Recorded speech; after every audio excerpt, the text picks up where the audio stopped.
Okay, good morning, everybody. Welcome to Transportation. Are we all ready for this, folks? For the second half, before we get started, we have 38 bills. We did have one reassigned to Commerce. We originally had the mandatory auto insurance bill, but now we don't. So we get that going for us. Of the 38 that I believe we have left, 22 of them are early. So it's my plan to go through all the early ones first.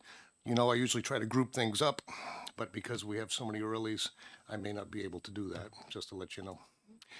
Before we do get started officially, Representative Palondon, would you like to lead us in the Pledge of Allegiance, please?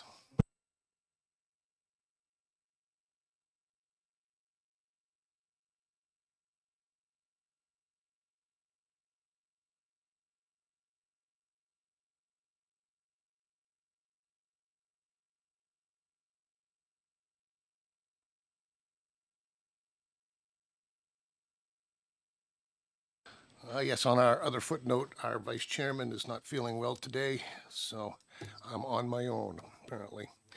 Okay, so we'll get started. I'm going to open up the public hearing on House Bill 1354 FN, authorizing the Division of Motor Vehicles to issue license plate decals for amateur radio operators. Is the prime sponsor, Representative Thaxton, here? Come on up, sir.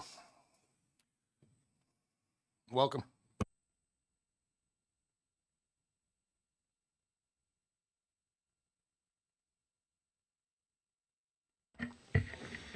Good morning. My name is Dick Thaxton. I represent Troy and Fitzwilliam. And this bill was brought to me as a constituent request.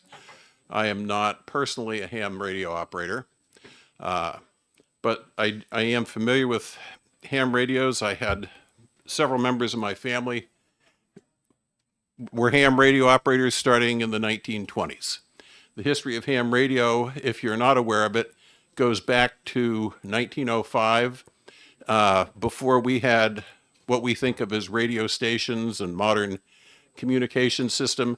Ham radio operators were the guys in their backyards putting together crystal sets and trying to communicate across continents and oceans.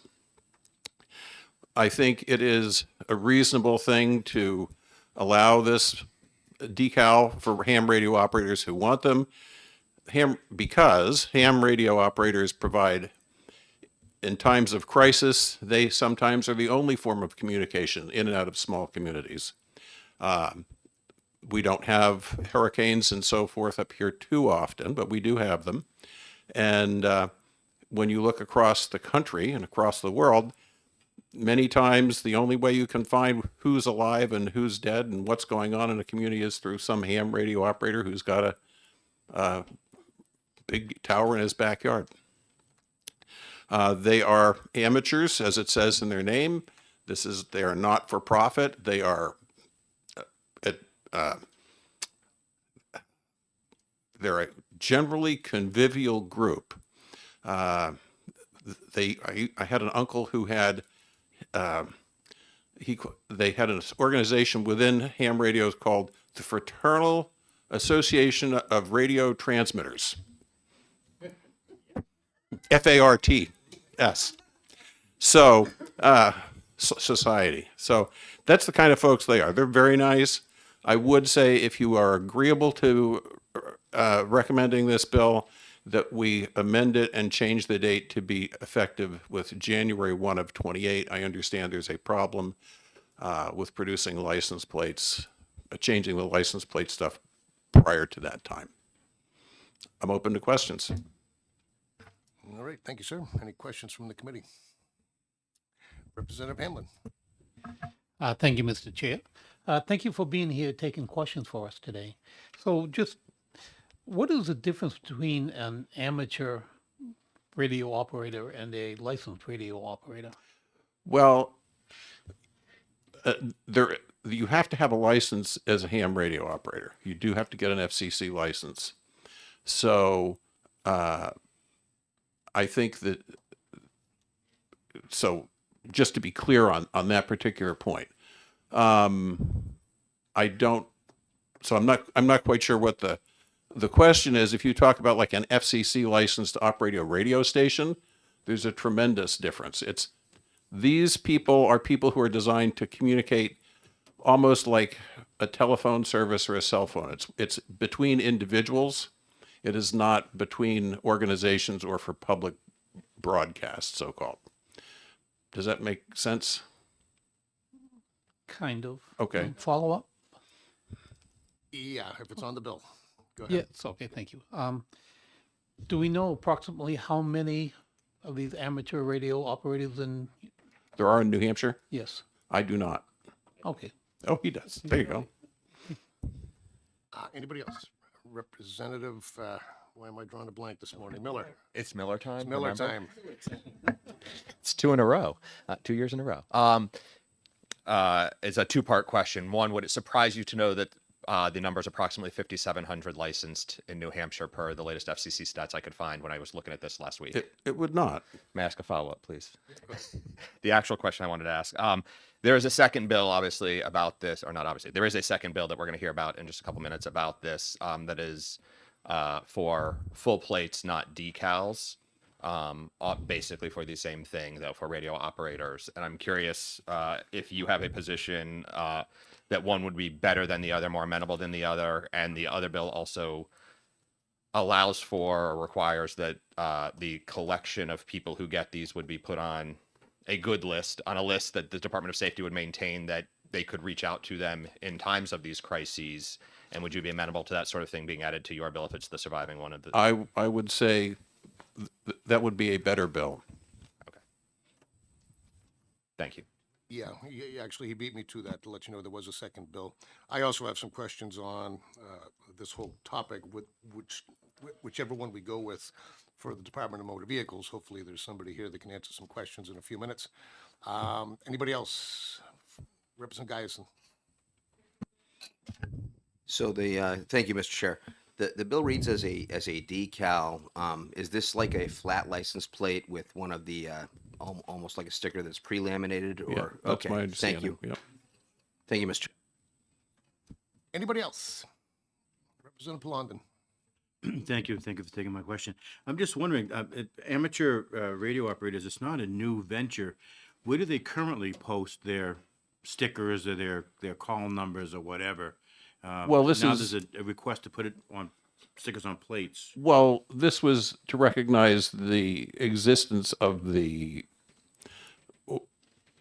as a group, not their call letters particularly. That would be a different question. If I understand you correctly, this.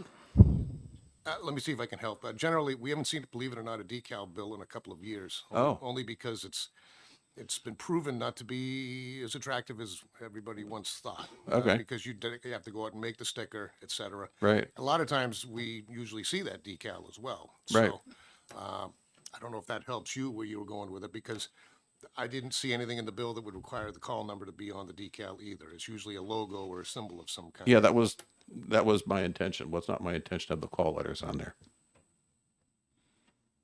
You good, Representative London?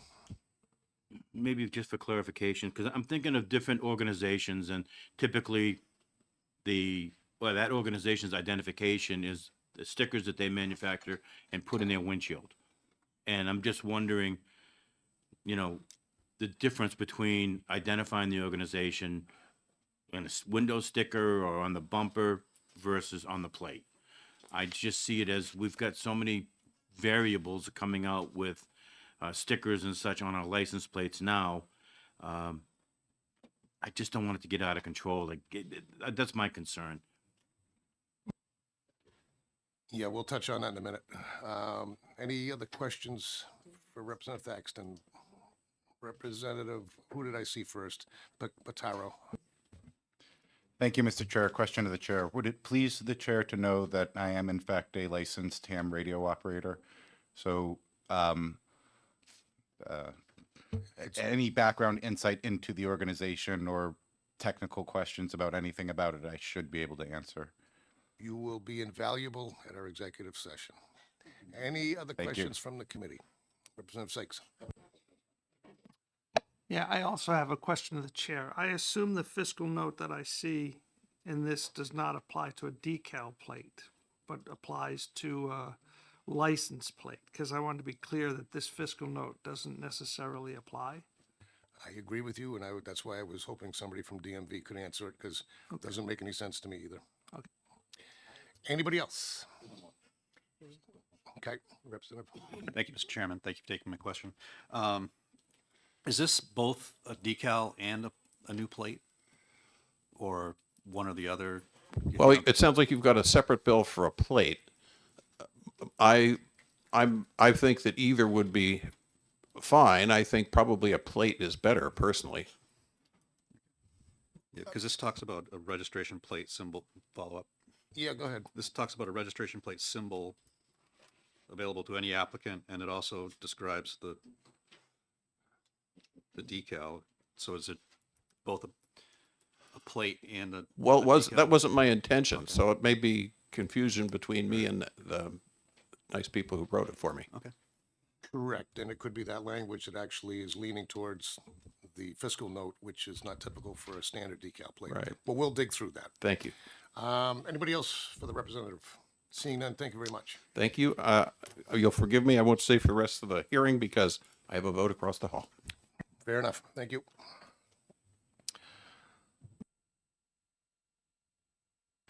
I have no other cards on. Okay, fantastic.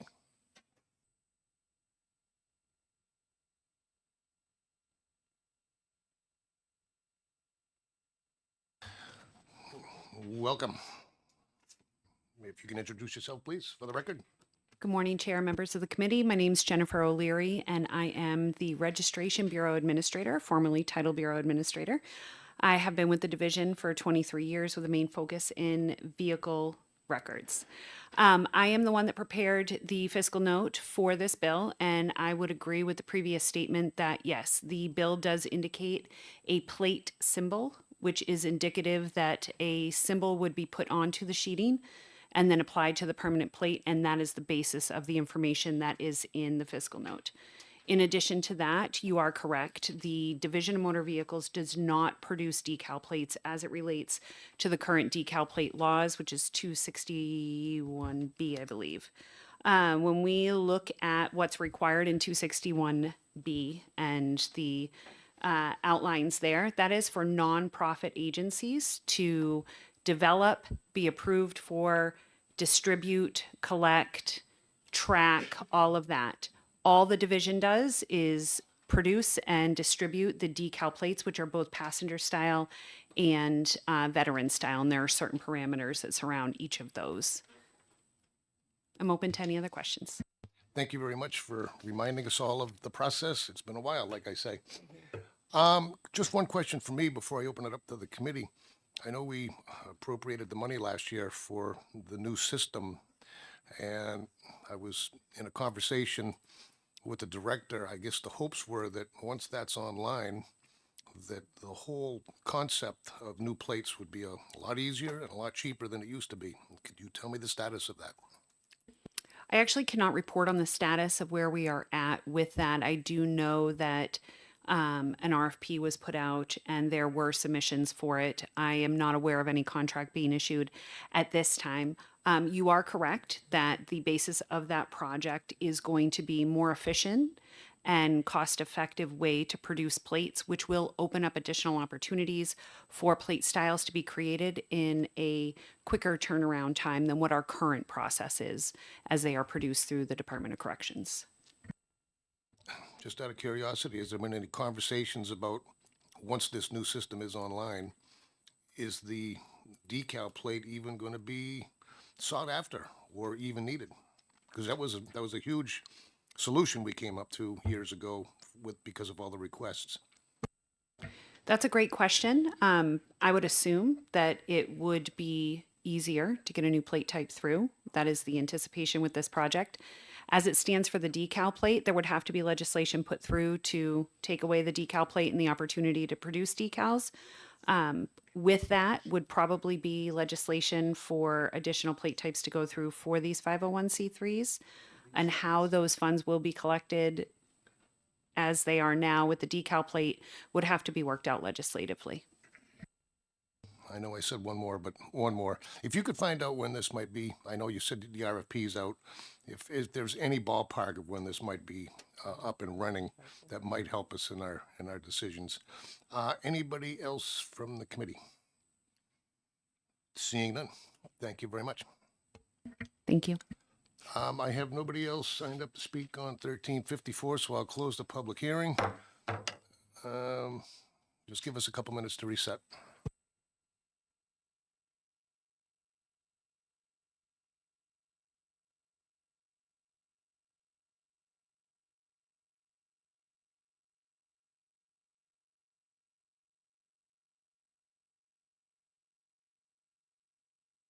Do I have to separate you?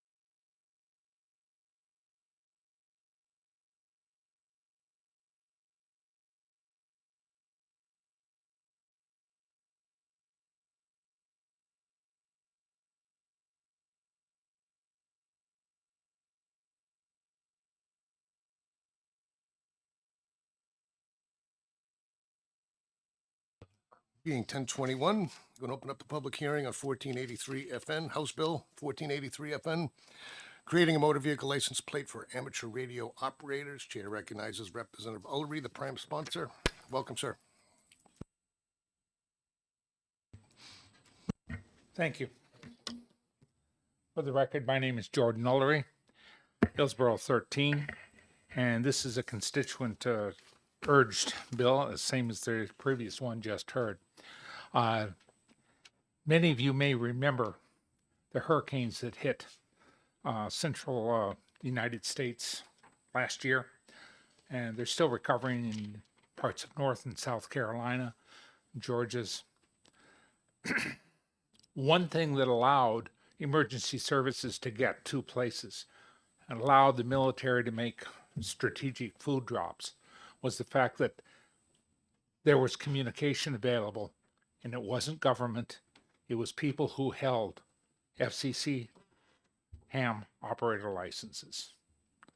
Now, I'm of a sufficient age that when I first started using the CB, I needed to get a Class 3 license. I did learn Morse code, didn't need it, but you had to get it. Many of you may remember watching Emergency on TV, and every time they ended the transmission, they said, what was it, KMG 365. You had to identify every single verbal communication. You could only speak in English, couldn't use a foreign language. A lot of that has changed, but ham operators have been using their ability on the low frequency band, slightly above CB, slightly below the low frequency radios that the state police still use that allow them to talk from Nashua to Pittsburgh. The longer the wave, the longer you can talk. I drove an ambulance for a while and was able, in the right atmospheric conditions, to pick up South Africa and talk to people on using the radios. It was a lot of fun. But the most important part is these amateur radio operators, besides their friendship and their back and forth that they have with each other and attempting to collect different call signs as they speak to one another around the world, is that in an emergency, they're there. They have the equipment that they maintain, and it's off-grid. So if a target or a natural disaster hits the government, you have a backup. And they even practice this. I've been to different presentations where you have the local safety set up, you've got your National Guard or military set up, and then you've got your ham set up. And they can talk back and forth to each other. Anybody ever watch the movie Independence Day, the new one? With the aliens attack and they blow up all sorts of stuff. Yeah, it's a big action movie. But at the end of the movie, there's a bunch of airplanes stuck in the desert, and they're sitting there, and they go, "Oh, the Americans have got an idea. This is what we're going to do." And that was a ham operating system that was doing that, not the government that was doing it. So just that's the importance of this thing. In addition, a ham operator can set up his car and can be driving down and is authorized to be violating the hands-free law with a mic. That's an FCC regulation. So if a police officer sees a plate that says that that guy is a ham operator, and he sees the guy talking on it, 1 and 1 equals 2. If there's some other type of identification, be it a windshield or something like that, that's not really seen that well. Particularly now that we're doing away with inspection stickers, getting things out of the line of view on the windshield. All right. I know, but I was also, for a short time, a special police officer, and you can't see those damn things until you stop the car. But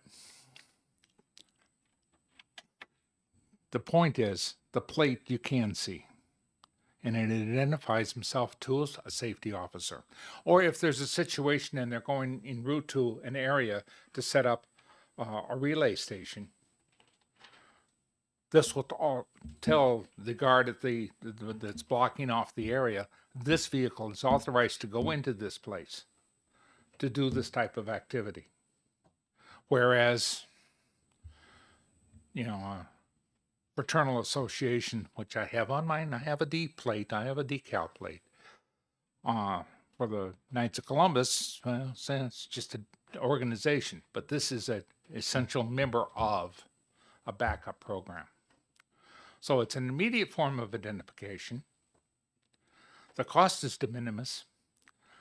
Your chair spoke about the possibility, about the eventuality of a new computerized type system coming online at the DMV, which was confirmed by the DMV. So all of that is going to make this essentially a revenue neutral bill, because the ham operators themselves are going to be paying for the plate, the same as the vanity plate is being paid for currently.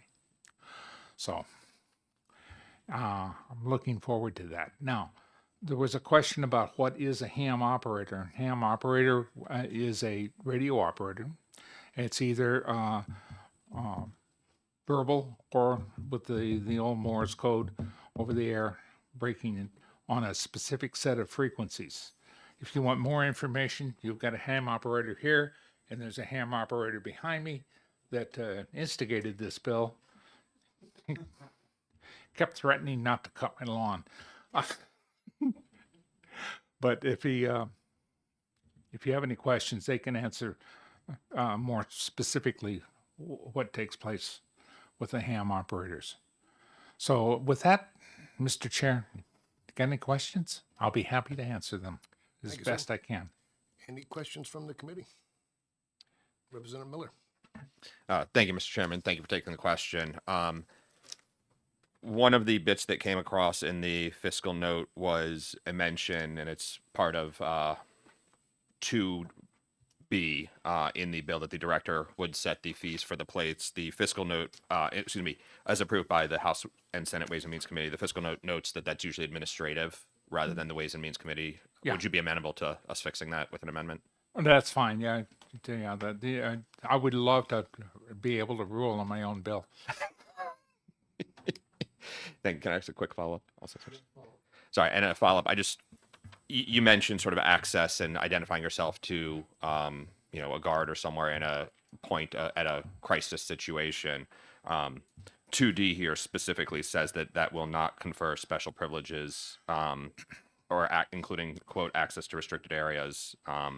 So I just want to make sure that we're clear that that's not explicitly part of this, but it would help with identification that someone would be able to Yeah, get. that would have to be done on an individual basis as to allowing individuals into it. But I was generally referring to speeding Yeah, or because there's no access to emergency lights, and there's actually no need for that on this type of operation. So, Thank you. Yeah, and thank you for reminding me. The date on this says 90 days, and with the advent of this machinery, which I was not aware of,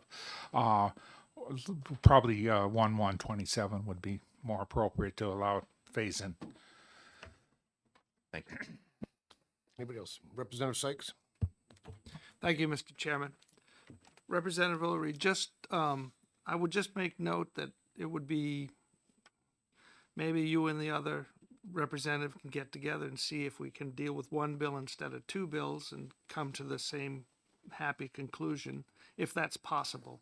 The only other thing I would mention is, for the members of the committee, after more than 20 years of disaster response experience, I have dealt and had help from ham radio operators who would provide communications when other systems were overwhelmed, not necessarily completely broken down, but, we just couldn't get a word in edgewise for some of the important but not emergency traffic that we needed to get through, and the cell phones were just not good. Yeah. So if you have questions about that kind of setup, I'd be happy to answer them for committee members, having seen it in action.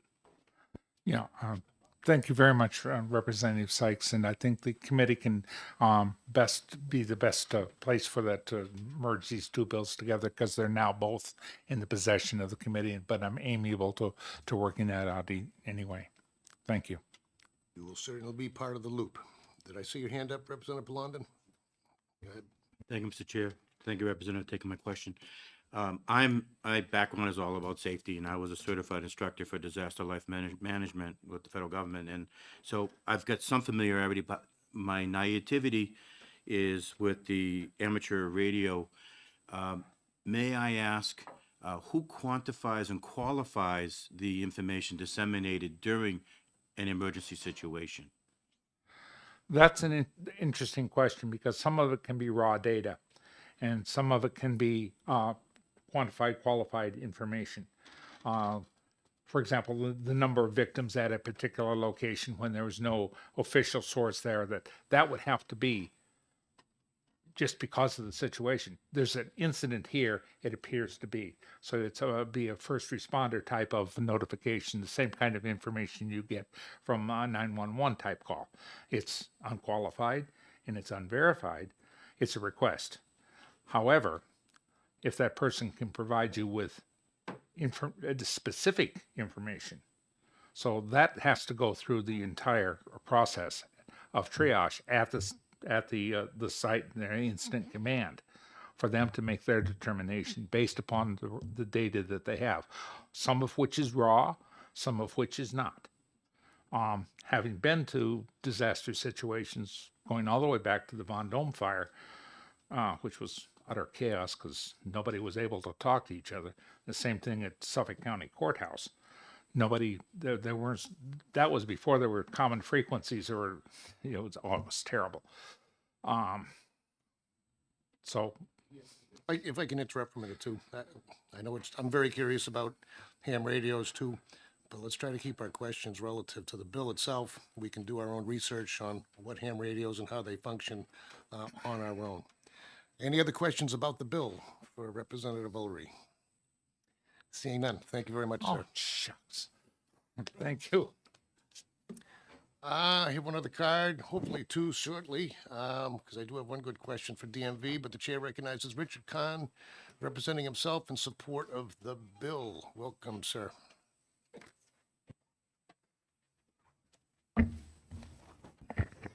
As a Jew, I sometimes get asked questions like, can ham be made kosher? And I say yes, if it's ham radio. My name is Richard Kahn from Hudson, New Hampshire. Amateur radio station NV1Z, November Victor 1 Zulu, for those into that. Now, I think Representative Ulrey did say everything I was going to say. It's basically almost revenue neutral, recognizing the public service aspect of ham radio is very important.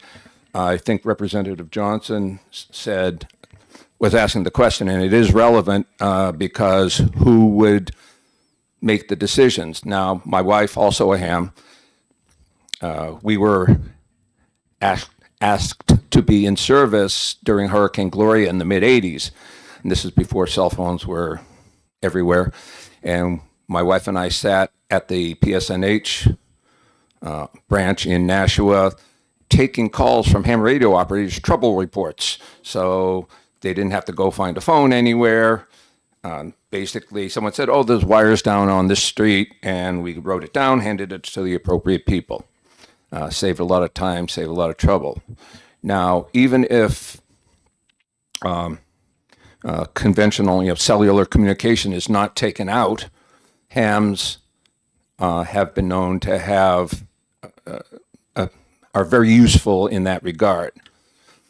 In terms of, like you said, people can do the research as to how ham radio benefits the community, and if for no other reason that it recognizes hams just for the fact that they're available, because it's in the FCC rules that part of the reason for the existence of the amateur radio service is to provide emergency communication. And I don't know what else I can say. I can answer any questions about the hobby itself or the service. It's a public service. And a lot of the people have a technical pool of knowledge. That's also in the FCC rules, that providing technical support to public service. And I've done it. I've helped like the Civil Air Patrol doing emergency location exercises, like a downed airplane, finding the ELT, and we'd be babysitting the transmitter or something like that, simulating a downed aircraft. But simply the recognition of the hobby and I don't even like to call it a hobby because it's more than just that. Recognition of it gives the people who volunteer to do this a sense of they're being valued. They're not just another vanity plate on the road. And I've been a ham radio operator since 1973. Yeah, back when the Morse code was still required. And since the bill is essentially revenue neutral, I think there would be a good reason to support it and give hams the recognition that I think they deserve. Any questions? Thank you very much, sir. Any questions from the committee? Representative Pataro. Thank you, Mr. Chair, and thank you, Mr. Khan, for taking my question. I haven't been on the air in a while, so like some of my day-to-day knowledge in the hobby is limited. But this bill talks about a lightning bolt. My original concern, for example, was I'm aware that not all hams are part of ARRL, for example, as it may pertain to other topics. The lightning bolt, can you talk about that as a symbol in the ham community? Absolutely, yeah. I'd say most states that do recognize ham radio operators, my former home state of Massachusetts recognizes hams with the lightning bolt symbol between the prefix and the suffix of ham's amateur radio call sign. And it doesn't have, in my opinion, it doesn't have to be a lightning bolt. It could be any symbol if it was deemed doable to make other options available, like a radio antenna. But the lightning bolt is used in Massachusetts, most of the New England states that recognize hams that way. So is there a concern? Maybe I'm not answering your question, but there is precedent for it. Oh yeah, there is one other thing I wanted to mention that may be relevant. In the mid-'80s also, when former Governor John H. Sununu was asked to proclaim New Hampshire Amateur Radio Week, it was kind of almost humorous to hear former Rep. Phil LeBombard, WNOMZ, now passed away, showing Governor Sununu how to use the ham radio. He was broadcasting this proclamation over the Concord area amateur radio repeater. So it was kind of interesting to hear that happen. But there is precedent for this state recognizing hams in one way or another. Does that answer? Yes, that clarified a lot. Thank you. Thank you. Thank you very much, sir. Representative Hamblin. Thank you, Mr. Chair. Thank you for being here today, taking questions. I understand the call sign is an identification for the person Yes. speaking, but can you go into a little bit about how that's made? I know nothing about the call sign other than it's an identifier. It has evolved over the decades that I've been involved in the hobby. And it used to be that the number signified the region of the country that the call sign was issued in. My call sign NV1Z, the 1, because it originated in New England. Any of the 6 New England states would have a 1. 2 would be New York and New Jersey, and so on. Now you can get vanity calls with any number you want. My call sign happened to have originated in New England, but some people get, one of my friends, unfortunately passed away, had K0TV, even though he was a Hudson, New Hampshire resident. So it's the origin of the number referred to what part of the country, though that's not relevant anymore.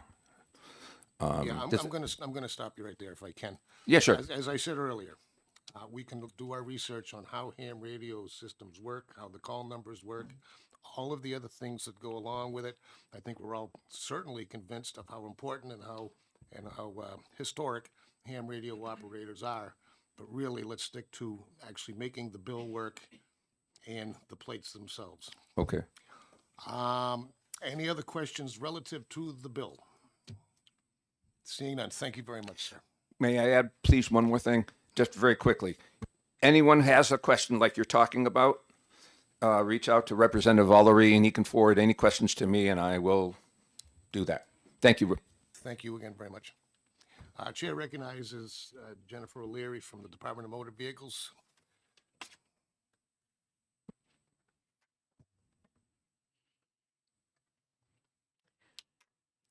Good morning, Chair and members of the committee. Thank you.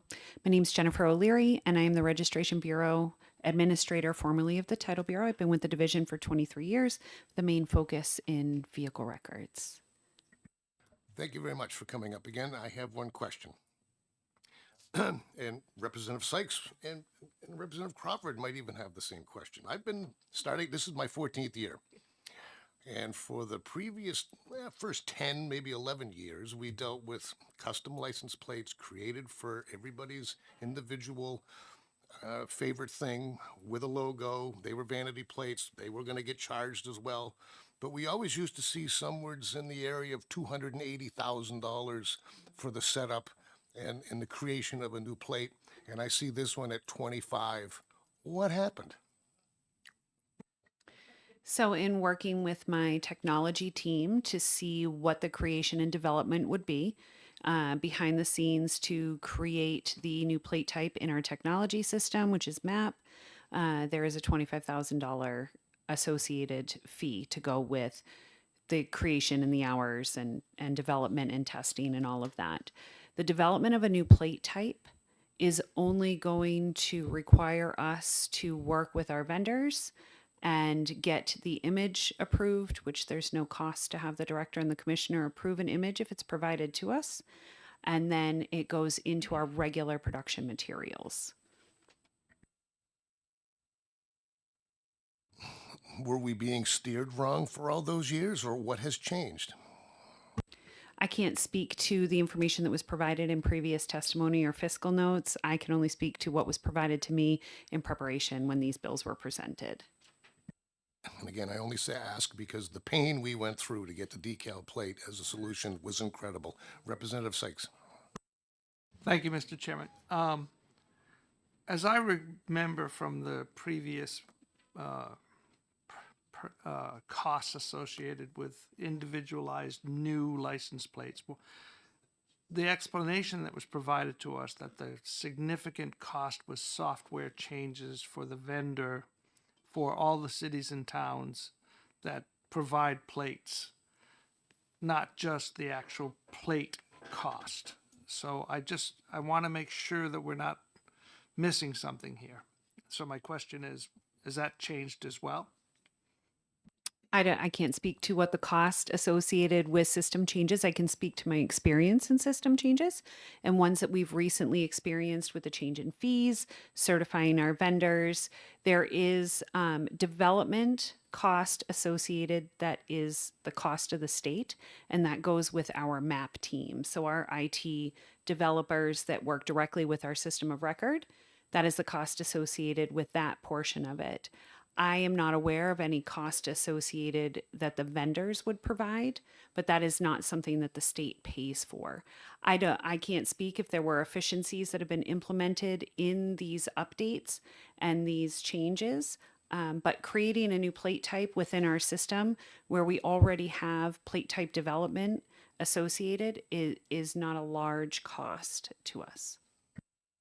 Thank you for that. And I don't know if you have time, but maybe if you can look back historically, what might have changed. Maybe the software between the DMV and the towns was archaic. It was difficult, something. I'm going to start, just out of curiosity, looking into it myself, because the difference between what we used to be told and what we are now is extraordinary. Any other questions from the committee? Oh, go ahead. If I could make one statement, I do have a fiscal note for an additional change in plate type, but that is eliminating one plate and taking over for a completely different plate, which has a different associated cost with that. And that information has been provided by our development teams as well. Thank you very much. Seeing no other questions, thank you again. I'm going to close the public hearing. I have nobody else signed up to speak on House Bill 1483. Next up, it would be 1350. Give us a few minutes to reset.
Okay, folks, we'll get back at it.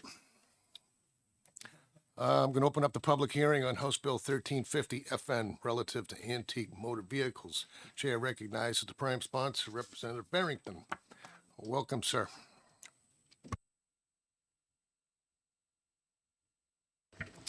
Thank you, Mr. Chairman, and to the committee, Sam Farrington, Rochester.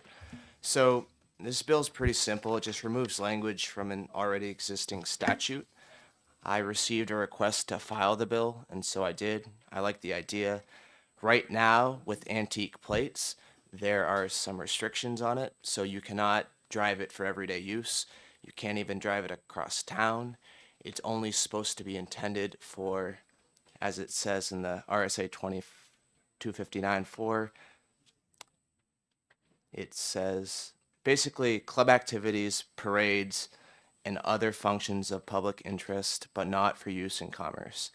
And so this, talking with a few clerks, this presents a conflict because when clerks issue this license plate, they have no sort of idea of knowing whether this will be used for commerce or for not.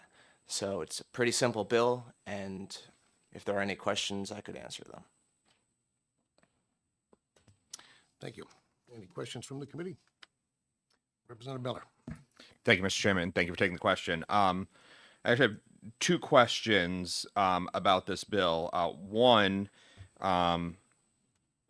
why do we need to change this in vis-a-vis removing the restrictions about what is classified as antique? And, I know that antique vehicles, generally speaking, when they're registered, one of the reasons for that is to get the reduced cost of that registration. And I'm a big fan of helping people save money where they can, but the fiscal note on this is massive in terms of saying everything 25 years or older now all of a sudden pays less to drive their everyday vehicle on our everyday roads, providing everyday wear and tear that the fees are supposed to cover. And so that is one of my questions, and I have a quick follow-up afterwards. So the fiscal note is pretty high, in the millions.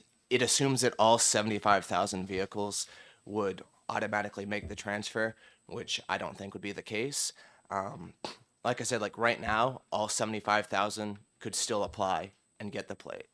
And so it's just kind of a flaw in the law, because right now the need for the bill is that you're not supposed to be driving that across town. And so it's a burden, and I don't think that that is necessary.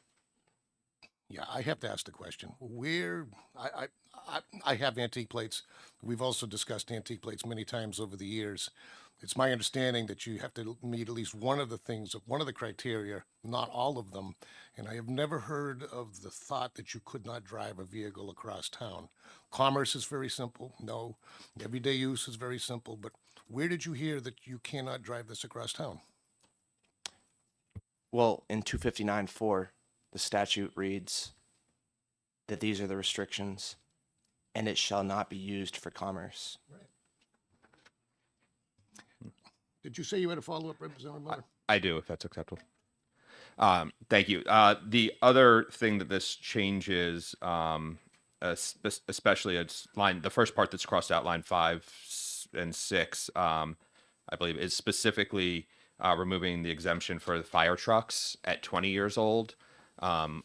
Just last year, that section was added in explicitly because several fire departments, I think, basically pushed us and presented to us the information that their trucks are expired at that time and they'd like to get the cash for it, and it's a good thing for everybody. So is there a specific reason for that, or is this just sort of a clear cutting and it got caught up in Just the...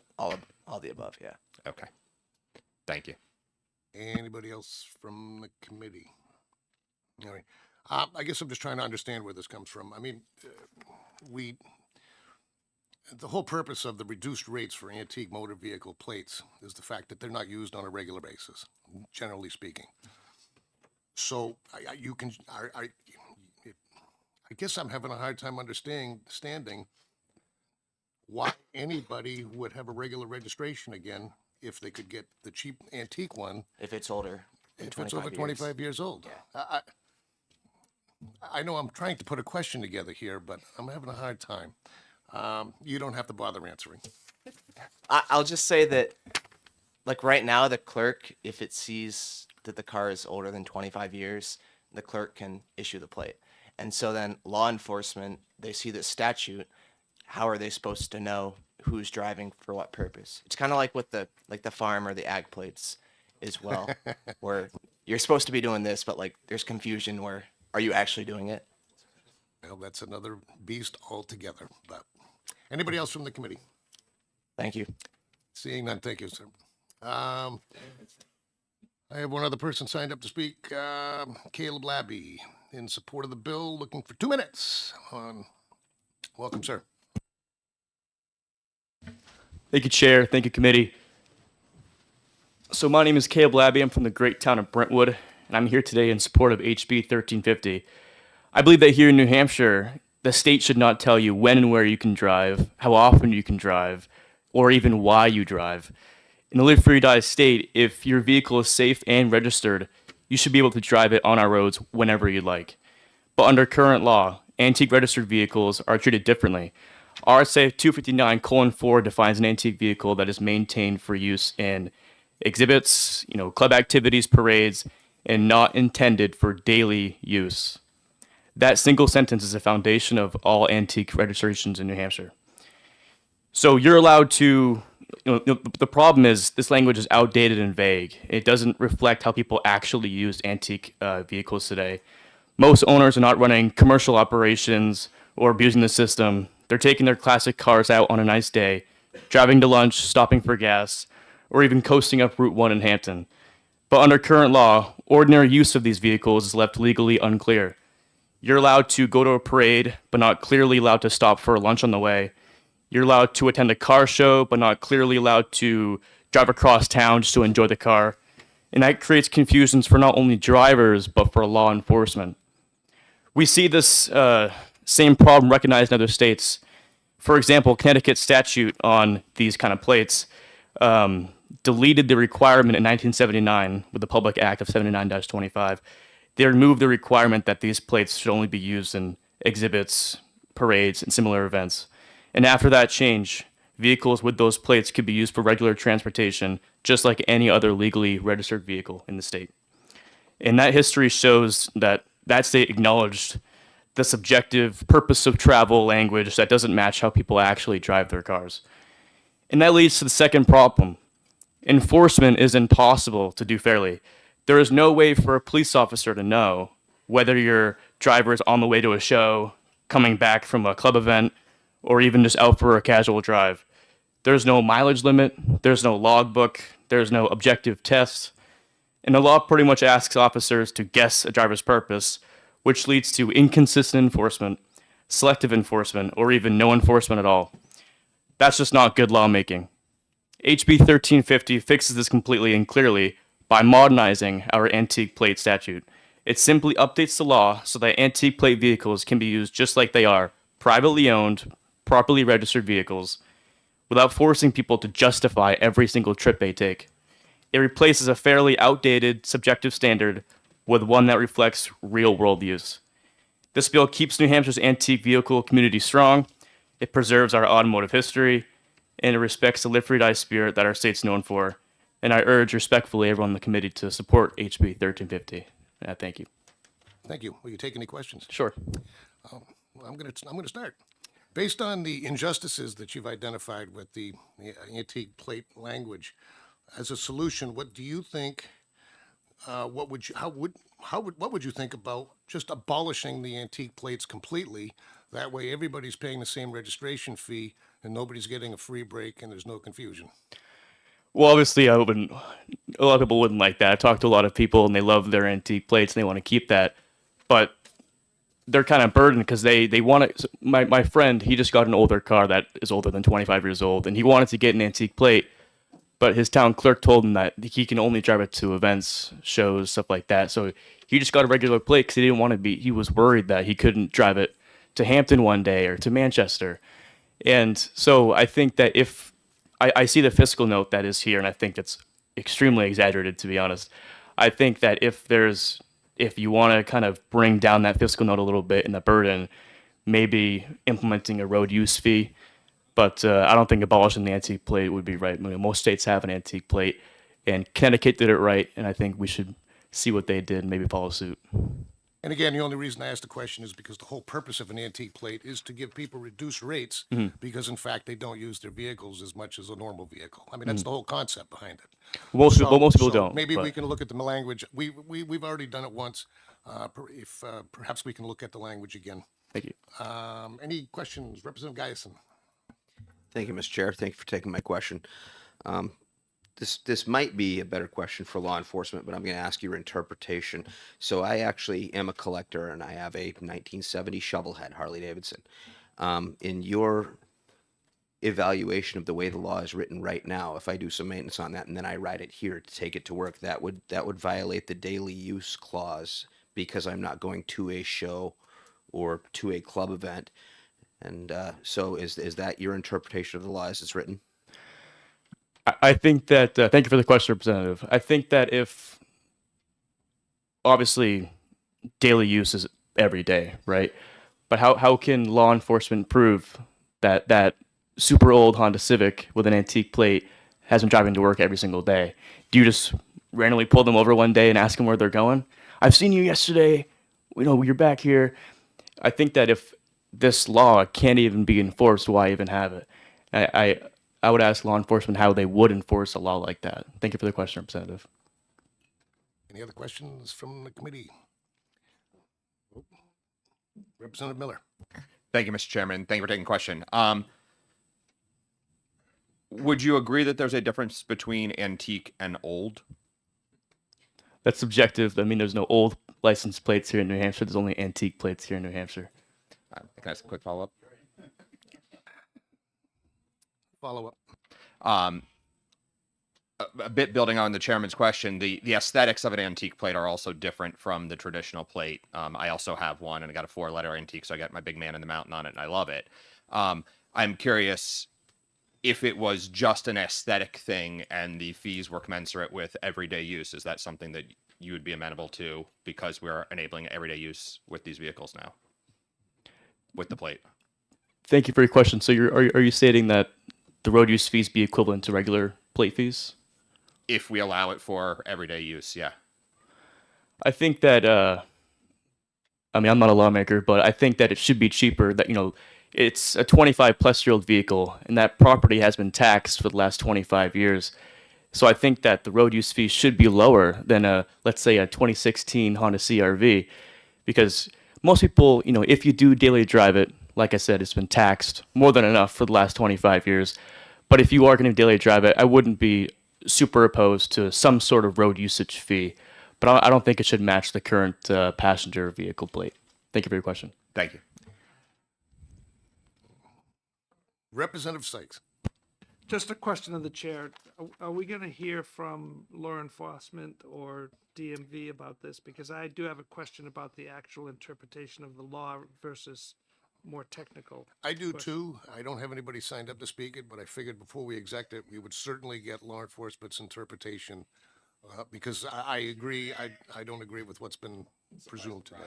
Yeah, so the question, Well, I guess I think I see a pink card coming around the corner, Representative. this is good because, all right, so I'll wait and ask my question for the appropriate authority figure. Thank So, you. any other questions? Seeing none, thank you very Thank you, much. Chair. Thank you, Committee.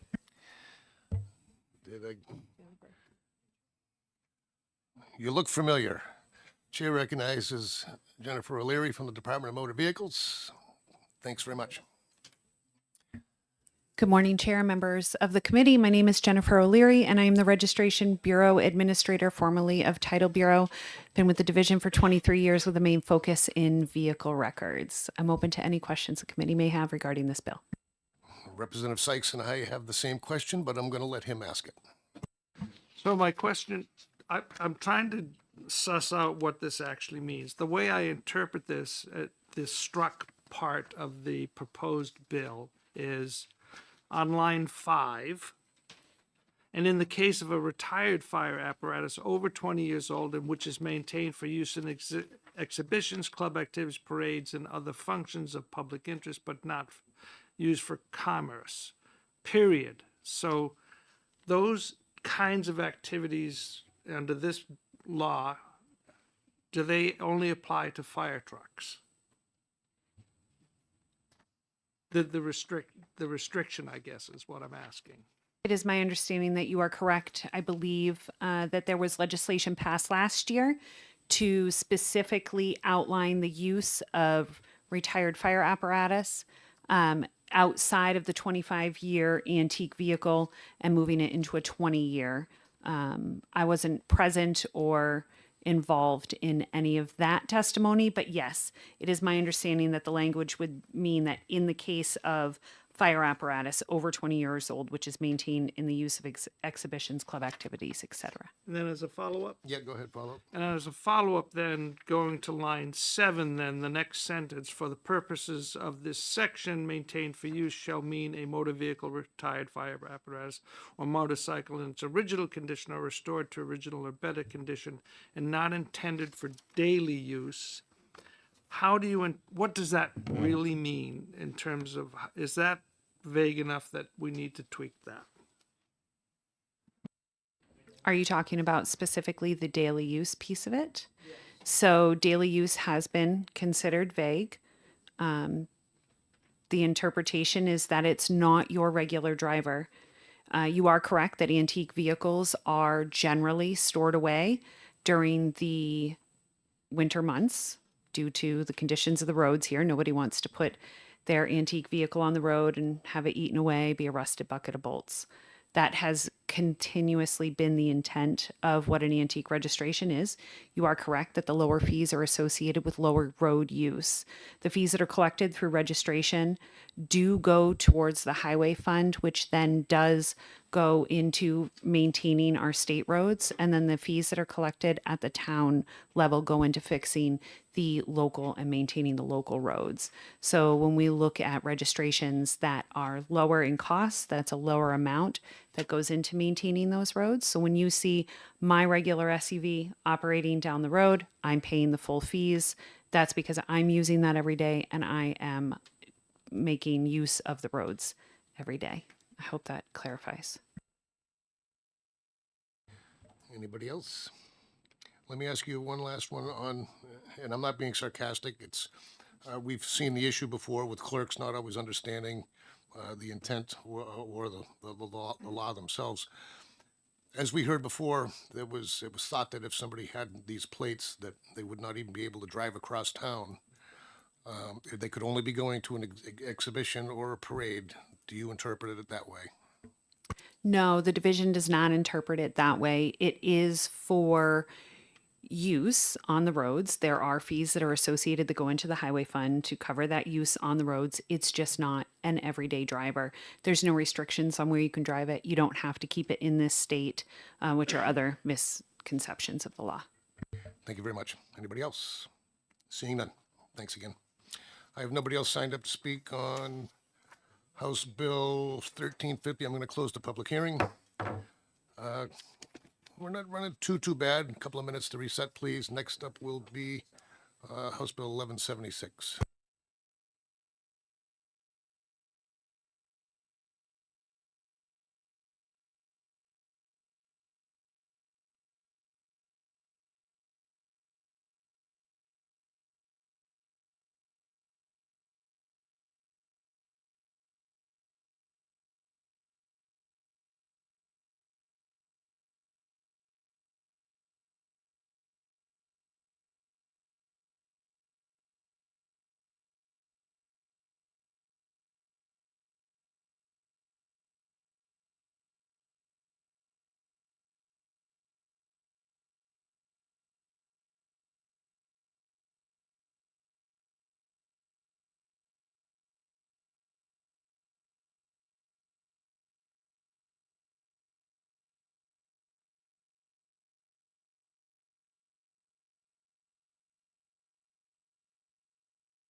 Okay.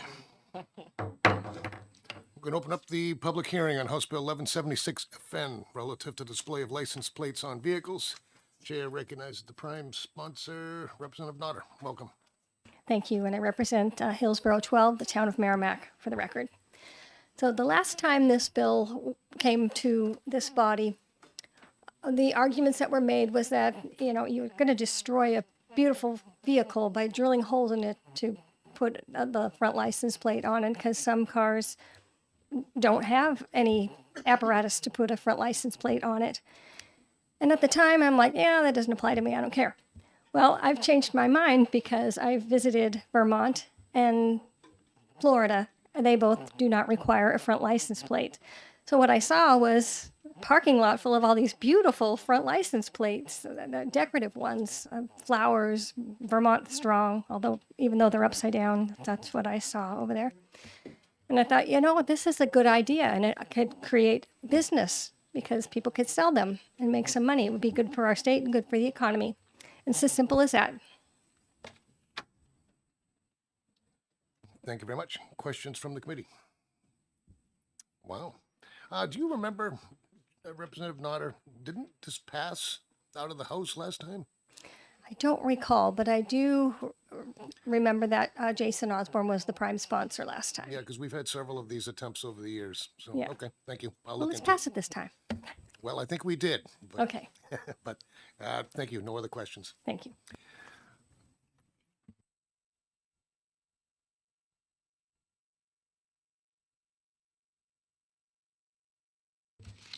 Next up, Chair recognizes, looks like Nicholas Alexander. He does have written testimony. No position on the bill. You're looking for 5 minutes, but if you don't need 5, that's okay.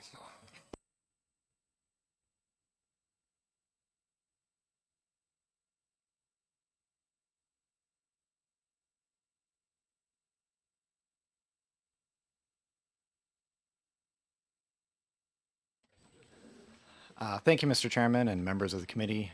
My name is Nicholas Alexander with the Department of Transportation. I've been there for 18 years, and I'm the administrator of the Turnpikes Bureau.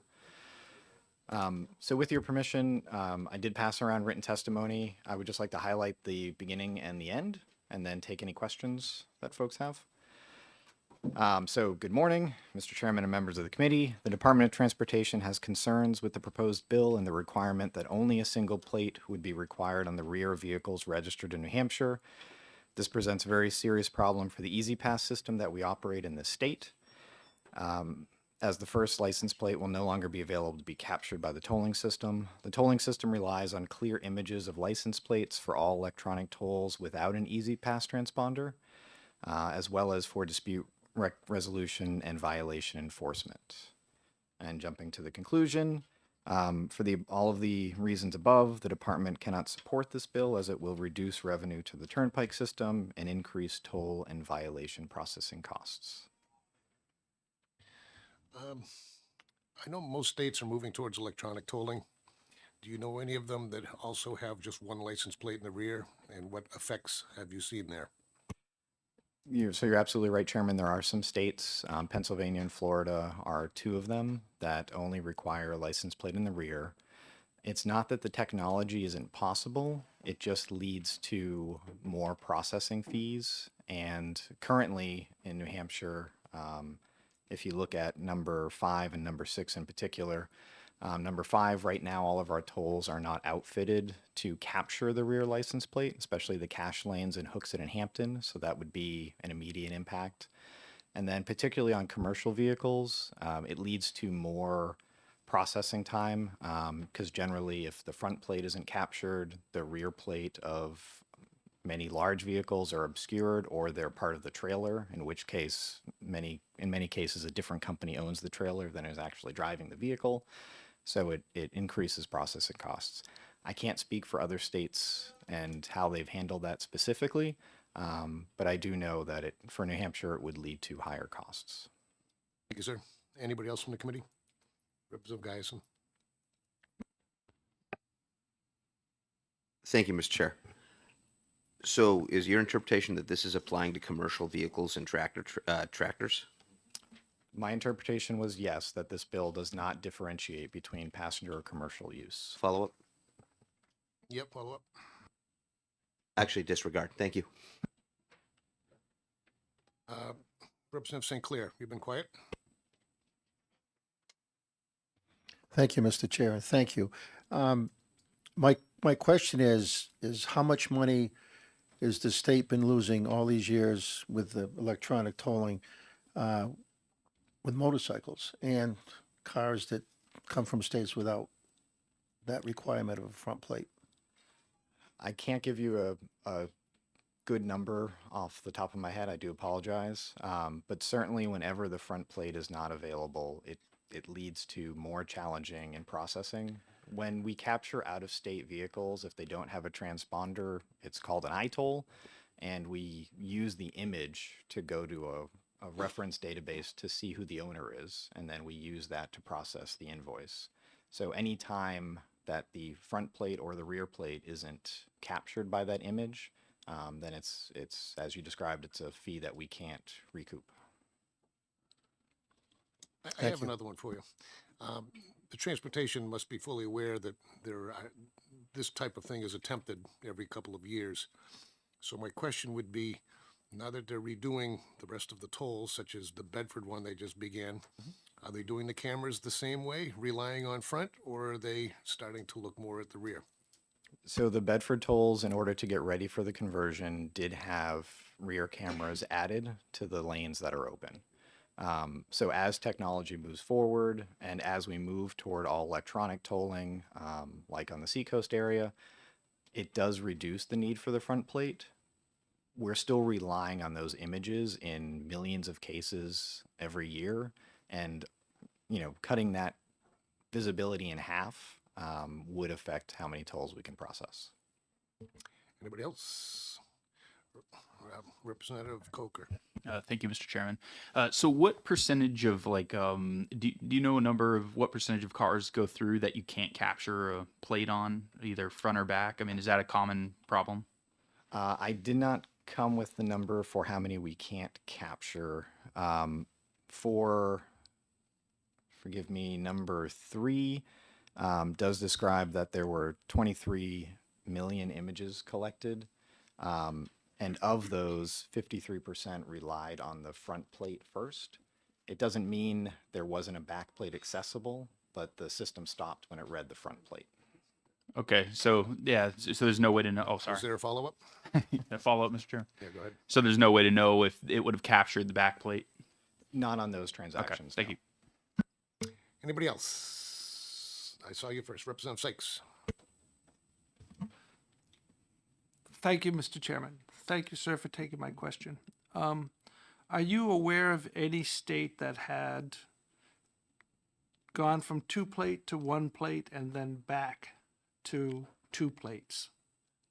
I am not aware of any state that has made the to and back transition. I know Pennsylvania, at least legislation had been proposed to go back to 2 plates, but I don't believe it made it into effect. That's not. Representative Palondon. Thank you, Mr. Chair. Just to answer Representative Sykes' question, the state of Massachusetts was a 1 plate, and it proved very problematic for the state of Massachusetts, and they have since gone back to a 2 plate system for a couple of years now. Thank you for that. Representative Hamblin. Thank you, Mr. Chair. So just wanted to be clear, you referenced commercial vehicles pulling a trailer through. If I use my personal vehicle and I was pulling a trailer, but I didn't have a front plate, but the tolls did have the rear plate cameras, would it still capture my license plate to identify me and be able to charge me a toll? In many cases, it cannot. And it depends a lot on the trailer and how vertical that front of the trailer is, whether or not the camera angle can actually see your back plate. So it depends on the trailer and the vehicle involved. Thank you. Anybody else? And I do have 2 people, well, State Police, Chief of Police Association, and others. Representative Pitaro. Thank you, Mr. Chair. What other sources of revenue does the turnpike system have besides the tolling? The Turnpike system is an enterprise fund, and its only source of revenue is the toll system.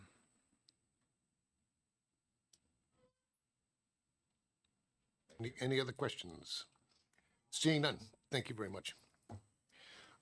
Seeing as how we've mentioned this a couple of times, next up, Chair recognizes Bob Scully, representing the New Hampshire Motor Transport Association with new position on the bill. Welcome, sir. Thank you, Mr. Chairman, members of the committee. My name is Bob Scully. I represent New Hampshire Motor Transport Association, a trucking association in our wonderful state. We don't take a position on a bill, but we highly recommend that you take a look at exempting the commercial motor vehicles out of this. There are some discussion that's taken place, but when you have a tractor trailer, the back plate on the tractor is right behind the cab. So the plate that's on the trailer, if it goes through the toll booth, is not the one that you're looking for. So if you remove the front plate, then you're not going to be able to identify that vehicle. So it's pretty simple. So we look at the second line, it says every vehicle driven. I think that's where you, if you agree, you should make that provision to exempt the commercial motor vehicles from this piece of proposed legislation. That's it. Thank you for that, sir. Take any questions? Representative Coker? Would there be any kind of a weight point that would make like if commercial vehicles under a certain weight would be okay, or do you have any thoughts on that? There are straight trucks that are commercial motor vehicles where the plate in the back would match the plate in the front. Okay, so it's basically your combination is where the difference is when you're adding a trailer. So it could be a trailer from a different company. It could be from your company. It could be different every day. It could be the same throughout the whole year, but it'll be different than the power unit. Okay, thank you. Anybody else? Seeing none, thank you very much. Thank you. And next up, Chair recognizes John Drury, representing the Hampshire Chiefs Police Association, opposed to the bill, asking for 3 minutes.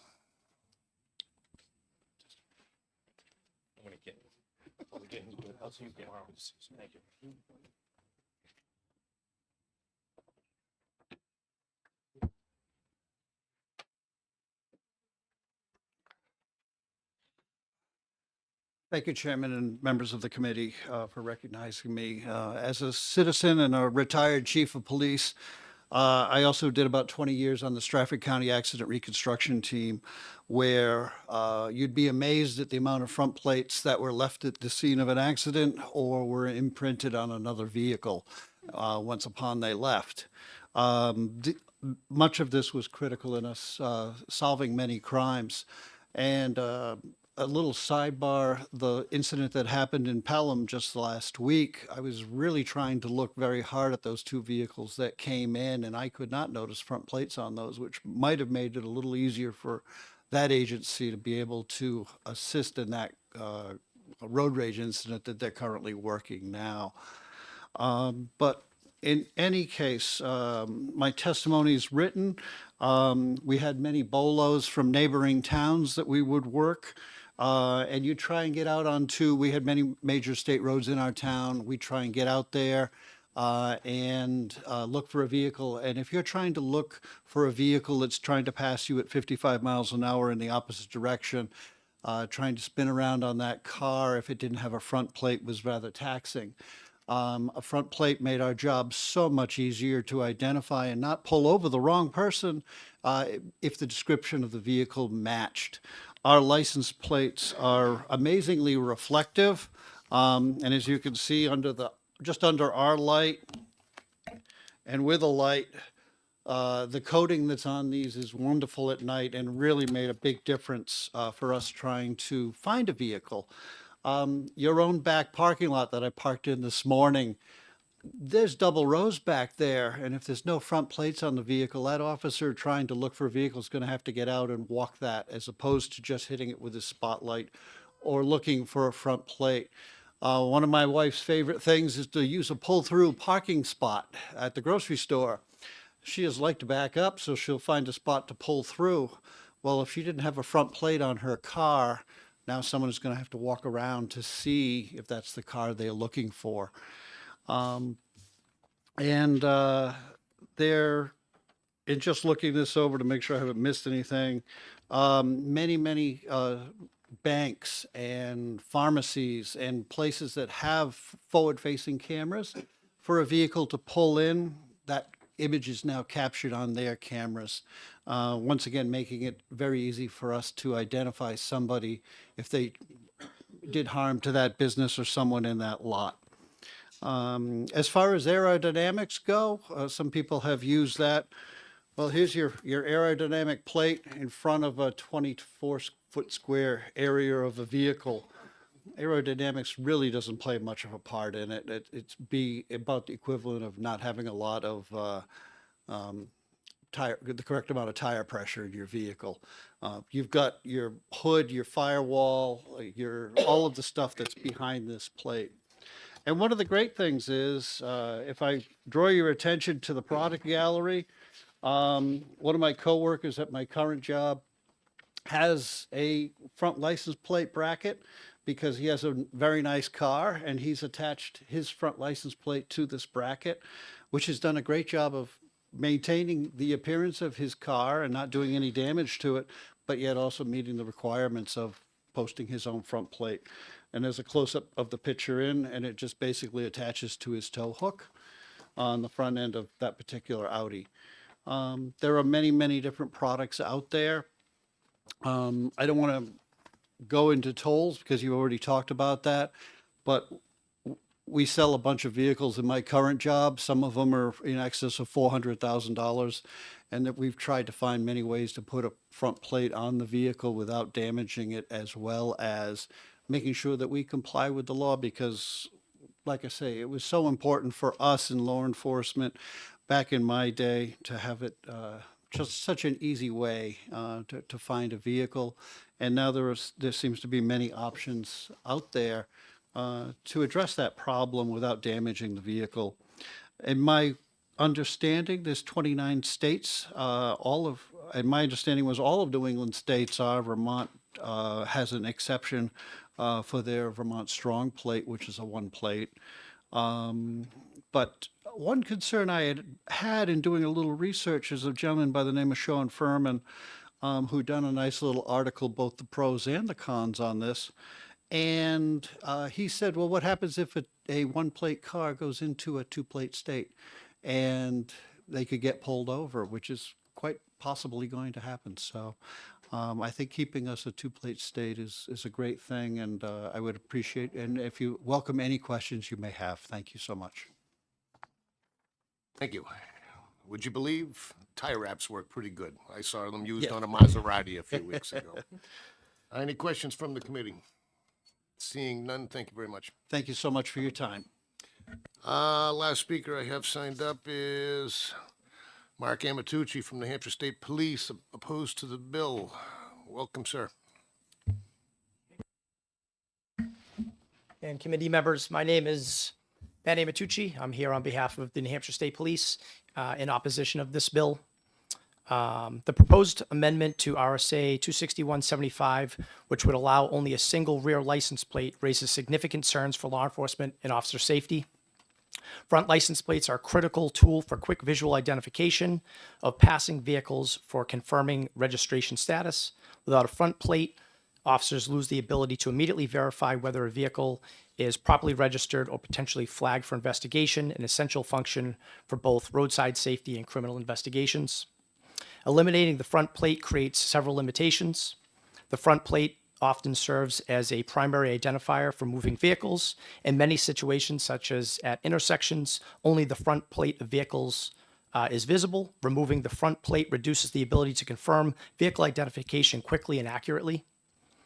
It diminishes the effectiveness of license plate readers' systems, which are vital for detecting stolen vehicles, responding to amber or silver alerts, be on the lookout BOLO vehicles, and identifying vehicles linked to criminal activity. This could also create misidentification and increase unnecessary motor vehicle stops. National law enforcement organizations consistently emphasize that having both front and rear plates improves accuracy and speed in vehicle identification, which is critical for public safety. Front license plates are very heavily relied upon regarding traffic enforcement efforts, which are so critical to highway safety. Additionally, an increased number of pursuits are taking place. This bill would reduce enforcement opportunities to identify the vehicle and the driver. And the bill removes a critical investigative tool and places unnecessary burdens on law enforcement, compromising both public safety and officer security. We strongly urge maintaining New Hampshire's two-plate requirement, ensuring effective enforcement and safer interactions on our roads. So with that, I'll take any questions that you may have. Thank you, sir. You know, I was just thinking, I do have one, because I believe it, the importance of it for enforcement and visibility, et cetera, et cetera. Why do you think, or why do you think the federal government has never required them to be lit if they were that important? Right now, they're not visible for half the day. And if they were truly that important to be seen, then why do you think the federal government would have just made it mandatory that they're lit up too, just like the rear? All right, thank you for the question. As you know, the rear plates are required, but as previously stated, they're reflective plates. You can see them, you know, during the day. During the day, the rear license plate lights aren't on, they're not needed, and they are reflective, so they are easily seen at night. Thank you. Anybody else from the committee? Representative Pataro? Thank you, Mr. Chair. Thank you, officer, for taking my question. A lot of the opposition to this bill from the law enforcement perspective was along the lines of identifying the vehicle, right? So I'm just curious,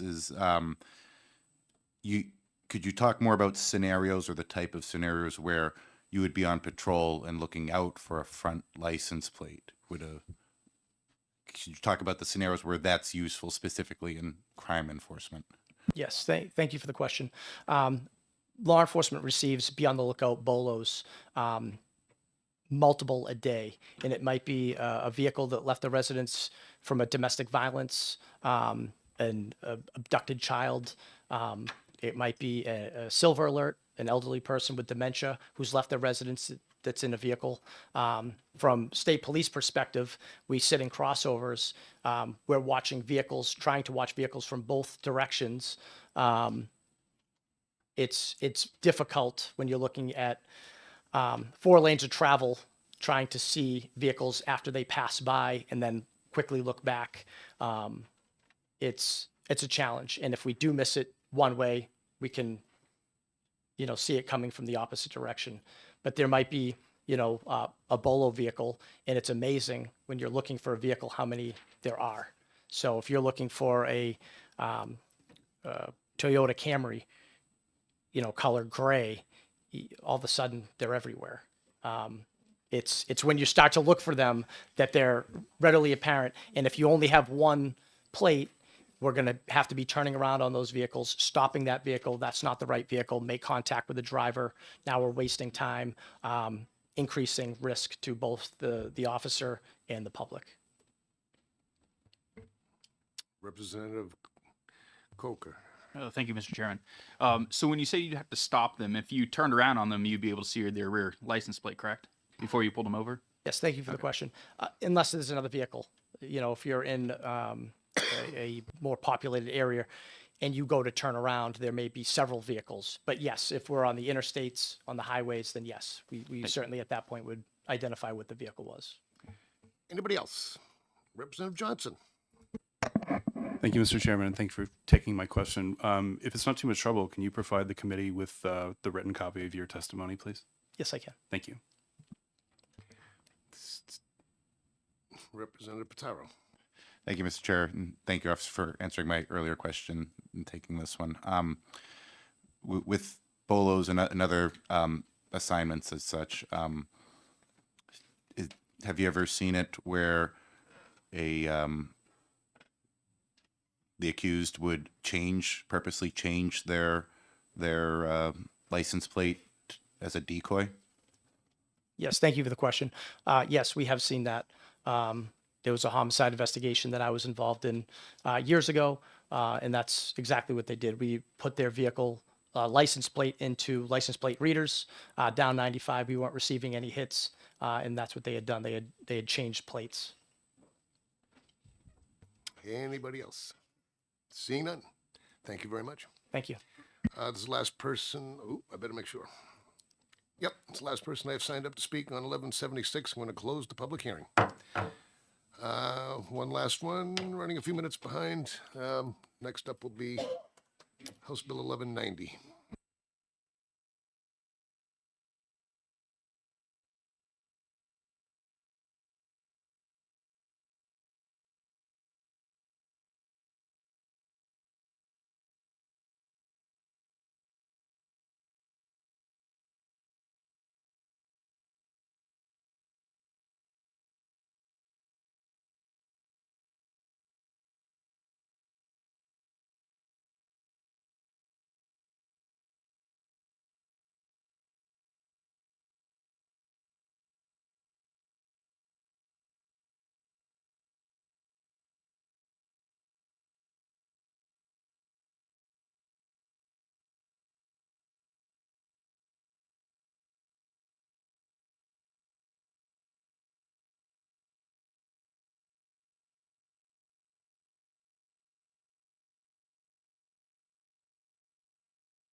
Okay, I'm going to open up the public hearing on House Bill 1190 FN, enabling the Division of Motor Vehicles to create a temporary traditional driver's license for youth operators about to turn 21. Why have I heard this before?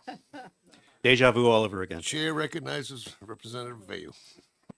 Good morning, Mr. Chairman and fellow members of the House Transportation Committee. This is a repeat bill. Last time I introduced it, it was HB 612, and this time it's HB 1190. This bill addresses the problem of drivers when they turn 21. Normally, a youth operator's license is a vertically oriented license, so it can be quickly identified as a youth operator and all the rules and regulations that go along with that. It also helps when identifying somebody who's over 21 versus under 21. If you go to a bar, they'll often refuse to even look at a vertical license. So if you're really over 21, it's important for you to, maybe important for you to have a horizontal license. Under current law, a lot of youth operators face unnecessary challenges when they reach their 21st birthday.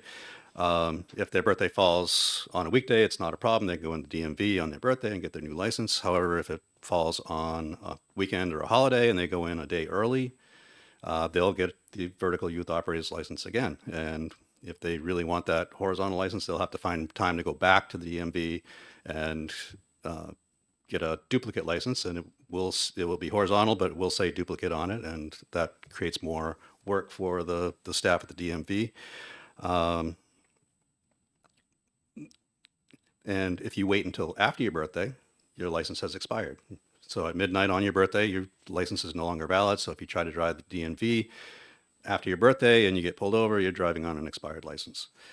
If you wish to renew online, the same rules apply. Even if you apply a day early, you're still going to get the vertical license. This bill would allow you to apply up to 30 days before your birthday for the new license, which can be more convenient if you're in college or out of state for work. You can't necessarily drop what you're doing and get to the DMV on the exact day, so having a little bit of a leeway ahead of time is important. The only change from 612 to 1190, I believe, is going from a 30-day temporary license to a 60-day temporary license. I'll let the director or his representatives discuss this, but they changed vendors this year and had some logistical glitches that made the licenses come out a little later than 30 days. So they asked if we could make it 60 in case this happens again, which shouldn't be a big deal as far as administration goes. Other than that, I would be glad to take any questions. Thank you, Representative. Didn't we pass this unanimously last year? Yeah, it passed unanimously. It passed the Senate unanimously and died in committee of conference because there were a couple of amendments tacked Yep, on. thanks. I just wanted to remind the committee of that. We're okay with the concept. It was just a victim of the sausage making at the very end, so. Any questions? Because we have seen this relatively recently. Seeing none. Thank you, Representative Bayou.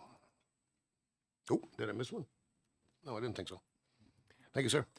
Next up, Chair recognizes Director Marasco and Jen Bailey from the New Hampshire Motor Vehicle, Division of Motor Vehicles. Welcome. Thank you, Mr. Chair, members of the committee. John Marasco, Director of the DMV. Jen Bailey, Assistant Director. And Representative Vayu covered the bill beautifully. I want to thank Representative Vayu and the sponsors for the bill for bringing it back again this session. Vitally important to the DMV and really to customer service and the customer experience. And you wouldn't believe the number of people that it's inconvenienced the last decade and beyond. For those that do the right thing and go online when they get their renewal notice, they're going to turn 21, they renew their license, and then they end up getting the vertical license in the mail. And that's not the one they want and not the one they deserve. This bill will fix that and allow people to go online and renew 30 days prior to turning 21 and actually have the system configured to produce the license on their 21st birthday, and they'll get the horizontal license that they are expecting in the mail. And we love the 60-day addition, and that's just a buffer. You know, we're producing licenses same day, next day. You know, with the current vendor that we have, we're doing a fantastic job. But if you ran into a situation where there was a little bit of a delay, we wanted to give some, you know, some cover to that, and the 60 days does that. So we support the bill 100%, and we're very thankful that it's coming back. Thank you. Any questions from the committee? Seeing none, thank you very much. Thank you, sir. See, there is a method to my madness, too. You notice why I put this bill when I did. I'm going to close the public hearing on House Bill 1190 FN. We get a little bonus for our lunch break. I'll see you back here at 1 o'clock.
Okay, good afternoon, everybody.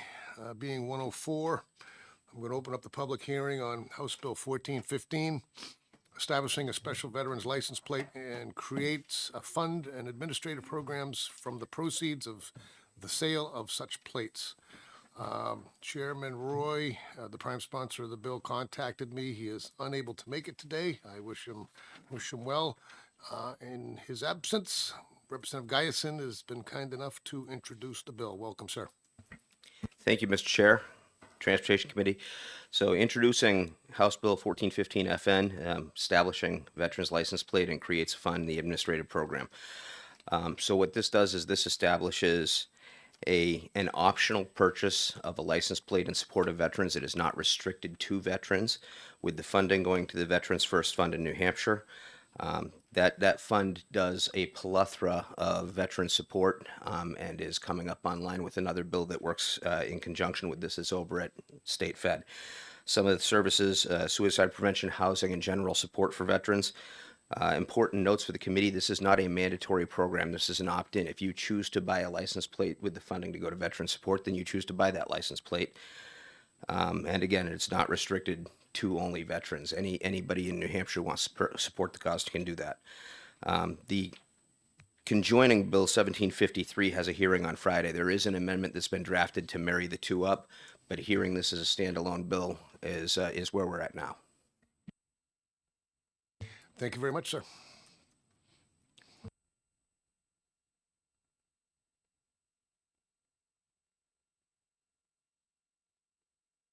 Chair recognizes Nicole Bixler in support of the bill. We'll let you go first.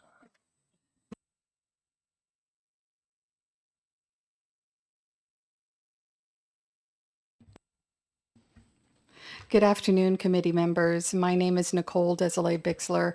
I'm the Deputy Adjutant General for the Department of Military Affairs and Veteran Services. We have today, this is a special plate. So this is all in support of New Hampshire First for Veterans initiative, which we kicked off at Veterans Day. We do have the backing of the governor, and we are also, this initiative cross-cuts many of the departments within the state of New Hampshire. So Department of Safety, Department of Employment Services, DMAVs, of course, and let's see. And so what I wanted to say first is why have this special plate? So I did hand out 10 copies of the written testimony. And first, I have 3 points that I'd like to make. Why a special plate? Well, this is an opportunity for any citizen in New Hampshire to support veterans and purchase this plate. It would be to honor veterans or appreciate veterans, anybody that you might know. So anybody would be able to do that, and it's a way to show appreciation for the sacrifices that veterans have made while serving their country. It also establishes a funding stream to attract and retain veterans to the state of New Hampshire. Right now, over 50% of our veterans that live in New Hampshire are over the age of 55. We currently have about 85,000, a little more than 85,000 veterans. So if you do the math over time, that number will decrease as veterans get older and older in the state of New Hampshire. Currently, we have about 1,000 out of the 200,000 veterans that are departing the military every year. We have about 1,000 that come to New Hampshire. So we would like to grow that number, and our goal is to attract 5,000 veterans to New Hampshire every year. And so why would we want to attract veterans to New Hampshire? You may be asking yourself. Well, veterans make great citizens. As we know, veterans generally have a solid work ethic. We know that they possess unique skills, knowledge, and experiences. Only about 15% of military jobs are actually combat roles. So all those other expertise that the military bring could easily be used in within our state departments, within our New Hampshire society. And that cross-cuts everything from logistics, transportation, engineering, healthcare, security and law enforcement, finance, personnel, training and education, information technology, et cetera, et cetera. Like I said, our veteran numbers in New Hampshire are decreasing. So without some sort of positive action, we're going to see those numbers decrease. From a monetary perspective, veterans VA benefits bring millions of dollars into New Hampshire every year, and they find their way into New Hampshire businesses and our economy. Veterans display a great commitment to our country and will likely do the same for their communities. And let's face it, it's the right thing to do. It's an opportunity to give back to those that have served in New Hampshire and the nation, sacrificing for our freedoms and for our way of life. So, and then the other part that I wanted to mention was, well, what are the challenges that veterans face? So currently, our metrics show that approximately 5% of New Hampshire veterans live in poverty. We also have about half of our veterans are enrolled in Veterans Affairs VA Medical Center at Manchester and at White River Junction. At any given time, about 150 New Hampshire veterans are reported as homeless. And of course, we've all heard about the suicide rates. And one thing that you may not be aware of is that the VA's 2024 National Veteran Suicide Prevention Annual Report describes that veterans within 1 year of separation face the highest risk of suicide. And we would like to attract them to New Hampshire, show that we appreciate and honor our veterans here. So that's all part of that same initiative. So in closing, I'd just like to say thank you for your support for veterans, our service members, and their families. I'll take any questions. Thank you. I just have two simple ones. Sure. Just to verify, is it the Department of Safety or Motor Vehicles going to do the actual design on the plate? Yes, yes, sir. Okay, and the other simple question, I believe I read it, just want to verify. So the first monies to come out of the fund generated would go to pay for the $45,000 to set this up? That's correct, sir. Wow, I wish there were more like this. Any questions from the committee? Representative Pitaro. Thank you, Mr. Chair, and thank you for taking my question. Currently, how does New Hampshire First for Veterans collect revenue? Currently, we do not collect any revenue, so the revenue would come from the plates, from the sale of the plates. We don't have any revenue. Quick follow-up. Yep, follow-up. With the New Hampshire First for Veterans organization, with your current operations, are there any overhead costs or expenditures? Sir, so what we're trying to do is set up a fund. So, so there is a separate bill. It is 1753 to set up the First for Veterans Fund, and the money from the plates would go into that fund. So we currently have no revenue unless we have a plate. Thank you very much.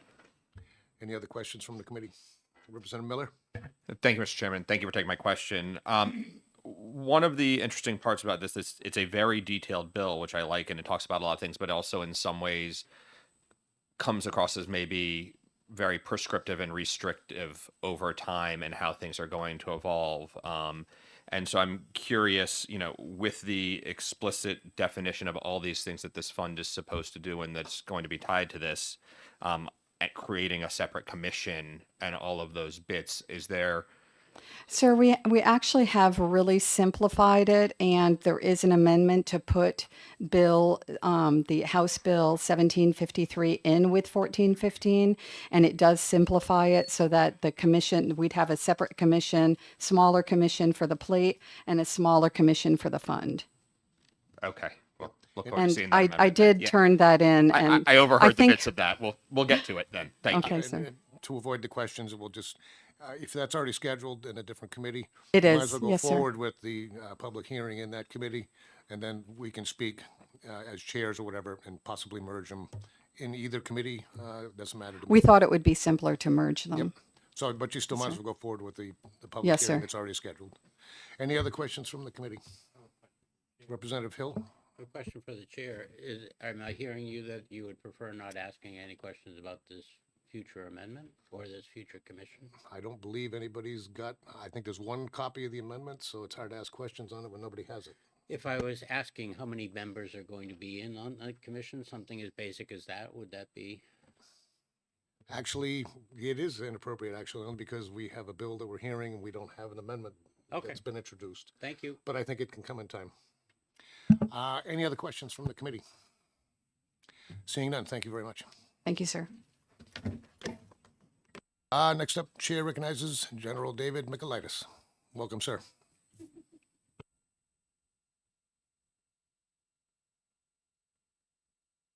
Well, if I had known you were going to do that, I would have called you both at the same time. So she gets the tough questions. Good afternoon, Mr. Chair, committee members. For the record, I'm Major General David Michaelitis, the Adjutant General, Department of Military Affairs and Veteran Services.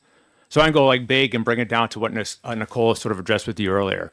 So in 2019, the governor did an executive order and the legislature codified into law the Department of Military Affairs and Veteran Services.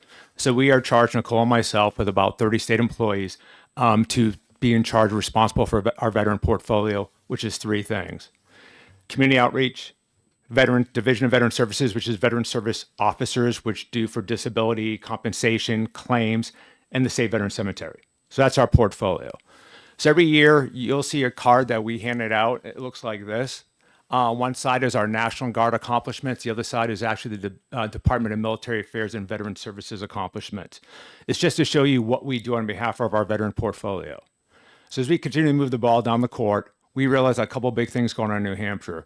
One of it is the declining population of our veteran population.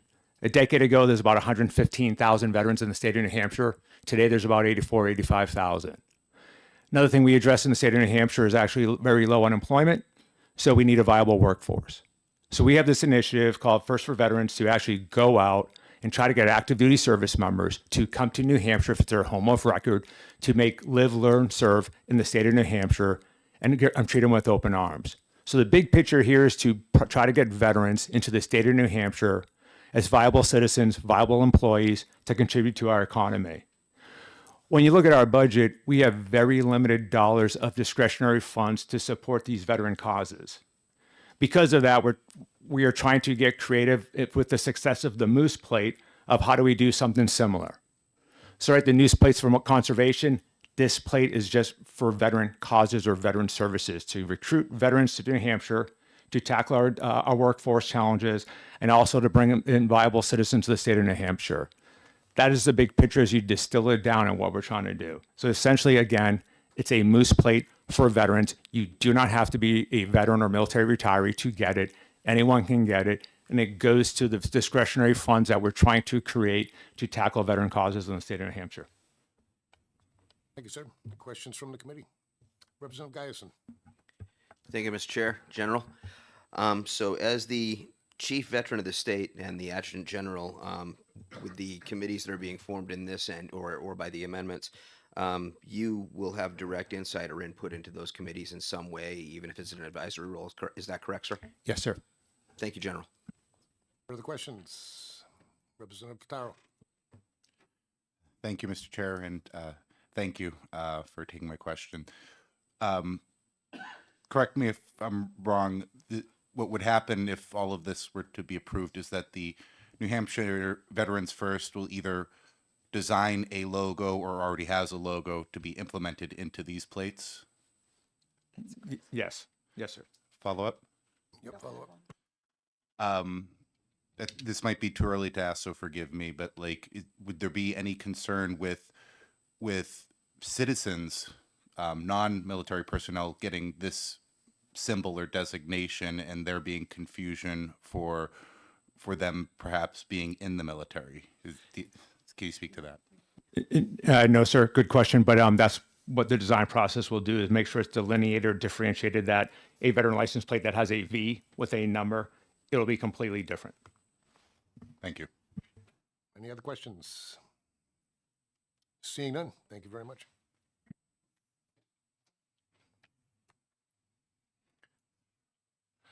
Next up, Chair recognizes fellow Hooksite Kevin Grady from State Veterans Advisory Committee. Welcome, sir. Thank you, Mr. Chairman. Ladies and gentlemen of the committee, for the record, my name is Kevin Grady. I am a 28-year resident of the town of Hooksett. I'm a 25-year Air Force veteran, and today I'm here representing the State Veterans Advisory Committee, which is an organization chartered by State RSA 115:A-8 to speak for the veteran community in New Hampshire. One of the things that we do is we look at all of the bills that are coming before you that we feel have veteran impact, and they're just go around. There's about 28 of them, and we take a position on those bills once we get the language, and then I come and I tell you what our position is. We do support this legislation. We think it's a good idea. Anything we can do to sort of attract veterans to New Hampshire. We agree with all of the things that the Deputy Adjutant General Bixler told you already today about that. To just clarify a couple things, the Department of Military Affairs and Veteran Services, the reason that we got a Department of Military Affairs and Veteran Services in the first place is that Governor Sununu came to one of our meetings and he said, if I have a veteran who and has a problem, who do I send him to? And we all looked at each other. We said, you know, the answer is probably in this room somewhere, but there's not, if you've heard the expression, a single belly button you can push, you know, that will get the person the help that they need. Now we have that in the Department of Military Affairs and Veteran Services as this is all evolved. To your point, sir, that when you asked a question about where the New Hampshire First for Veterans organization gets their money currently, there isn't an organization yet. House Bill 1753 is the bill that's going to stand up that organization that this license plate is going to help support. So we do support this legislation. I think that there will need to be a little bit of an education process as you have already worked out there that, you know, that this is available to anyone and that veterans will look at this potentially and say, well, I get a veteran plate with a V on it for free. Why am I having to pay the license plate fee for this thing? I think they'll understand all day the $60 at the beginning and the $30 like a moose plate. They'll understand that all day, but they won't understand why that I'm not getting that initial set for free. So I think that's going to become a little bit of an education process. But I look forward to perhaps getting both of these bills together in one fell swoop and you know, having the program and the license plate that supports the program all together. Subject to your questions, really, that's all I wanted to ask or to talk about. Thank you, sir. Questions from the committee? Representative Geis. Thank you, Mr. Chair. Thank you, sir. Just quick point of clarification on your last block there. So the veteran plate as we know it now with the discount rate is not going to go away. This is a different license No, plate. sir. It's not going to go away. This is just going to be an additional plate like a moose plate. Okay, I don't think that there will be a problem from the veteran community. Anybody else? Any other questions? Representative Miller. Thank you, Mr. Chairman. Thank you for taking the question. Building on that thought process a little bit, and you sort of mentioned people being a little confused about the costs and whatnot. Do you expect that there will be uptake on this offer from veterans who otherwise get their sort of recognition for free versus outside? I mean, people are nodding their heads saying they think so. I'll be honest with you, Representative. I don't have a veteran plate on my car because I've always felt that, you know, it's more about everybody else than it is about me. But I'll probably get one of these plates when they're available. I'm happy with the one I've got, but it's getting a little old. So, you know, I've got a standard Live Free or Die plate, which Live Free or Die will be on this plate as well. I look forward to this plate coming out, and like I said, I'm probably going to get one myself. We'll get you serial number 1. Oh, well. Not an actual promise from the I don't committee. think that's probably happening. Thank you, sir. A little levity never hurts. Yeah. Any other questions from the committee? Seeing none. Thank you very much. Thank you, sir.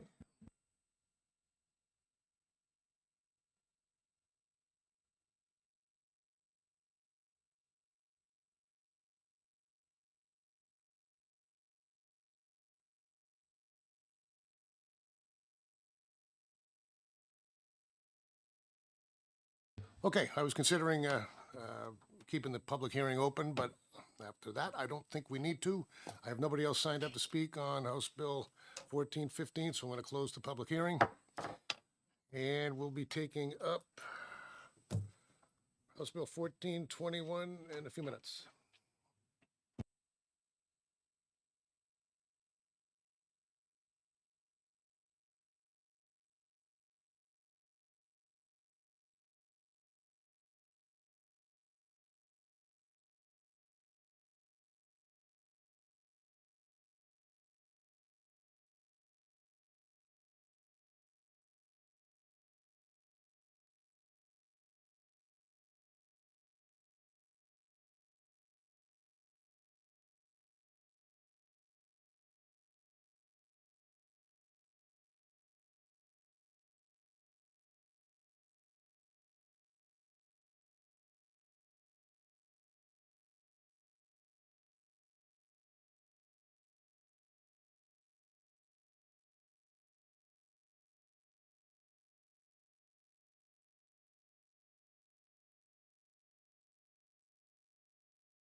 Okay, welcome back. I'm going to open up the public hearing on House Bill 1421 FN, modifying title exemptions for motor vehicles manufactured before the year 2000. Chair recognizes the prime sponsor, Representative Granger. Welcome to transportation. Welcome back, I should say. Thank you for having me back. I wouldn't blame you if you prevented me from doing that. So I believe you guys had a bill last year about 10 years. This one's 15, so hopefully it's a little bit better. But the purpose of this bill is to help out the tow truck drivers, which you've heard a lot about, I'm sure. And so my primary interest in solving this is I have a tow truck driver in my district, and they constantly get vehicles from the side of the road because the police ask him to. And a lot of those vehicles are older, and he can't get rid of them. And then the town yells at him, and he's not very happy about that. And so he contacts his representatives. And after discussing with him, it seemed that the best way to solve the problem in a way that's been hashed out before is to just change the rules for selling vehicles without a title. According to him, people who have vehicles that are less than 15 years old basically never abandon them. It's only people with vehicles older than 15 years who abandon them, leaving him stuck with a car in his lot that he can't get rid of. So my primary interest in this bill is solving that specific problem, and I'm open to amendments or any other ideas. You know, I'm sure you guys have hashed this out in regards to other bills as well, HB 414, for instance. And so that's my primary interest. But if you guys hadn't heard this before, prior to 2014, this was the law. So in 2014, it was changed to be static. So rather than it being a 15-year rolling thing, it became any vehicle before the year 2000 didn't need a title, but any vehicle made after that did. So some of the pushback that you might have is the purpose of titles is, as far as I know, to prevent car theft. And people generally do not steal cars that are older than 15 years old. So with that, if anybody has any questions, maybe I can answer them. Thank you, sir. Any questions from the committee? Right out of the gate, Representative Geisen. Thank you, Mr. Chair. Thank you, Representative, for taking my question.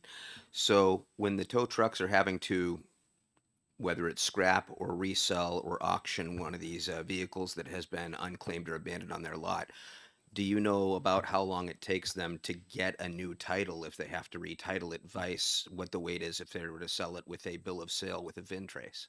The tow truck drivers I've spoken to, thank you for your question. The tow truck drivers I've spoken to say they don't bother because the process is too onerous and they're too busy. And so there is a process for them to get the title. Maybe some of them don't use it. I also understand that those who are in the business of towing larger vehicles are more likely to do that. Whereas those towing smaller vehicles, it's not worth the time and trouble. So they're out money if they do that route. So if they don't need a title in order to scrap the vehicle, they at least get about $300 out of it. And that pays for their time and trouble at the very least. Any other questions? Yeah, Representative Miller. Thank you, Mr. Chairman. Thank you for taking the question. I'm curious, there certainly is a significant cost to the state on this per the financial note, right? Where as we exempt these titles or these vehicles from titles, we're looking at potentially a $2 million a year hit, which is a significant impact to the state when we're already running short on funds, against and balancing that against the concerns of the tow truck drivers who, as I understand it, enter into these agreements with the local police departments voluntarily. And so I'm curious, I am sympathetic to their concern of wanting to be able to sort of process things and keep things moving through their operations. But I guess, why should we as the state be paying that fee, paying millions of dollars a year when they can still, they can eventually pursue that, get the title, get it processed, and be able to eventually sell these vehicles off? Thank you for your question. So prior to 2014, this was already the law. So from that perspective, then what the state was kind of doing then was expanding the revenue. So rather than the state paying for it, it's actually a reduction in revenue. And there are ways to cover that and make it less of a hit. So for instance, if we wanted to delay implementation or perhaps do it like in stages or something like that, that is also possible. But overall, the general concept should be in place where if it's less than 15 years old, you need a title. if it's more than 15 years old, you don't.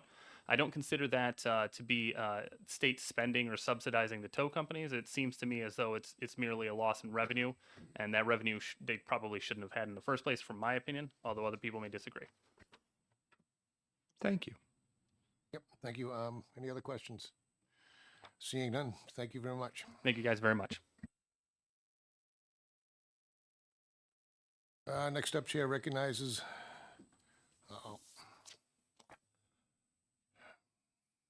Jennifer, I can't read the last name.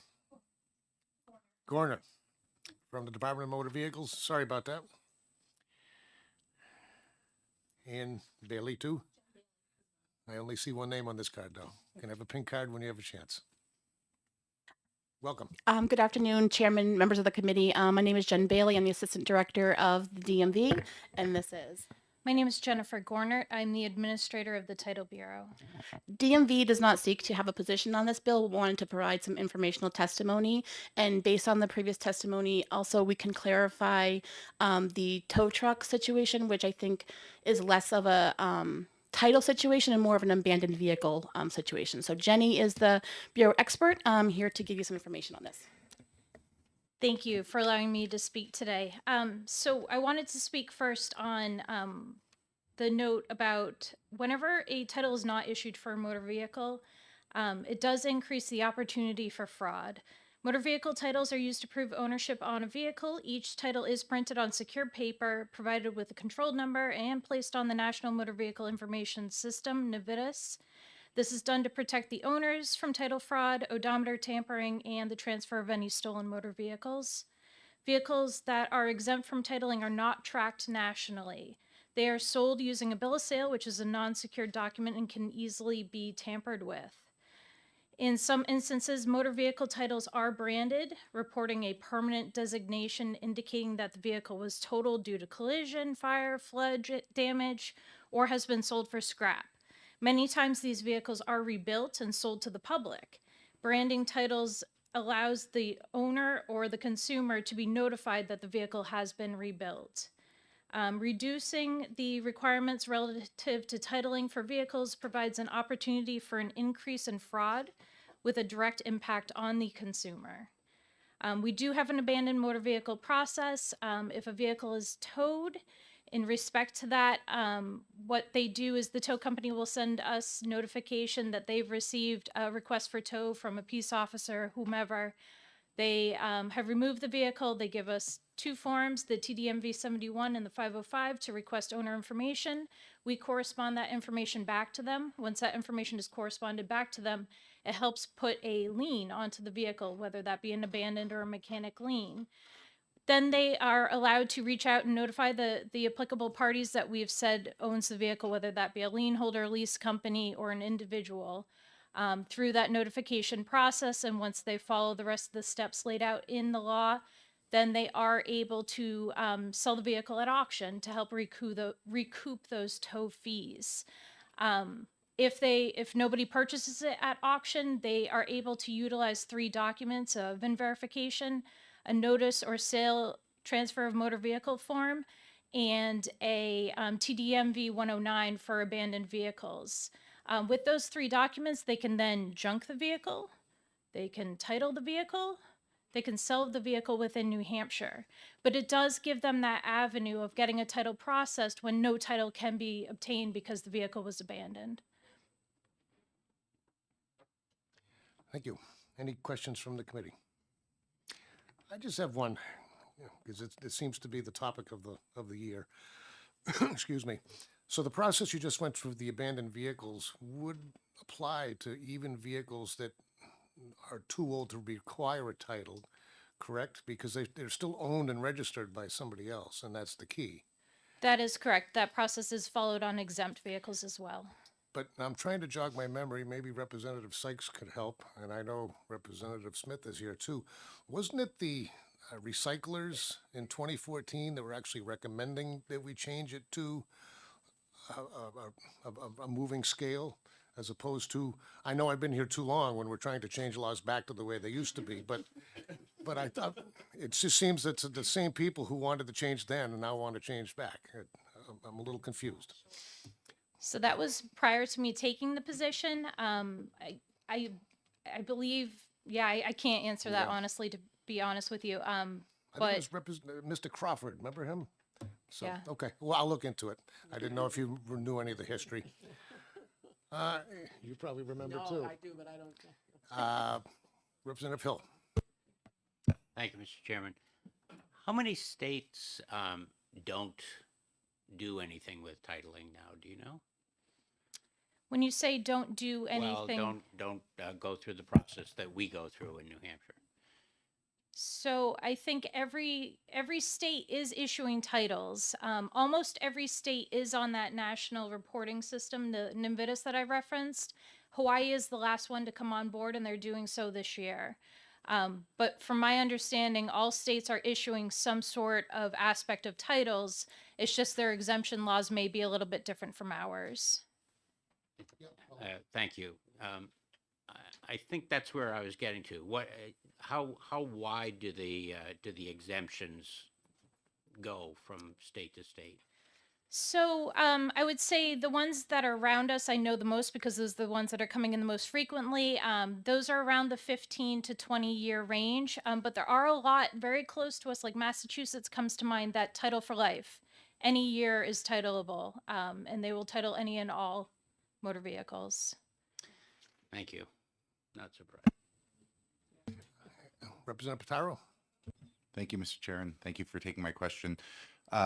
Going back to the actual process, initially, after the first two forms that the tow truck company fills out, but before the auction, you said that there were some other steps that they might need to follow before they go to auction. Could you delineate some of those steps?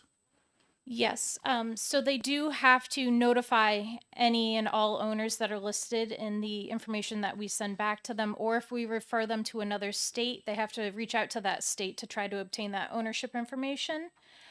Typically, they have to wait approximately 30 days, depending on the way that they've obtained the vehicle, prior to then listing it for auction. Now, there are some instances where the vehicle is less than $1,000 in value because of accident damage or age. They may be able to request to do a quick sale on the vehicle, and that is denoted on the TDMV 71 form. And we do sometimes have to ask for documentation to be able to establish that that vehicle meets that qualification. Thank you. Any other questions? Representative Hamlin, sorry. Thank you, Mr. Chair. Thank you for being here and answering questions. Auto dealerships quite often send vehicles to auctions, and a lot of those vehicles go out of state, different places. Does this bill have any effect on that type of transaction? So the only effect would be, I guess, public information. Other states can't dictate what we do and do not title. The biggest effect would be through the possibility of fraud, not being able to establish that chain of ownership. Say the vehicle came from a titleable state into our state, which was title exempt, and then back into another titleable state. You're going to see that gap in ownership. It does become challenging when trying to establish proper ownership and when trying to establish proper odometer readings and or brands that may have been missed in that process. Representative Sykes. Thank you, Mr. Chairman. Thank you for taking my question. I want to phrase this right so I get the information I'm looking for. How, notwithstanding that I understand that there will be a time lap between when the dealer or the junkyard owner sends the request he sends a form in, there'll be a delay before he gets back some answer. Now, I'm not interested in that part of the bureaucracy. What I am curious about is however many forms there might be for them to get clear title to an abandoned vehicle, how much actual office staff time or personal time, if it's a one person, ownership, how much time does it actually take to get that job done? Roughly. I know you can't know exactly. So are you talking about the notification that we send out the information? Are you talking about start to finish the entire process? I just want to know the time, the actual labor involved in doing it, not the delays in between. I understand there's going to be delays and it will take time. That's just the nature of business. How much actual office time does it take to fill out the forms?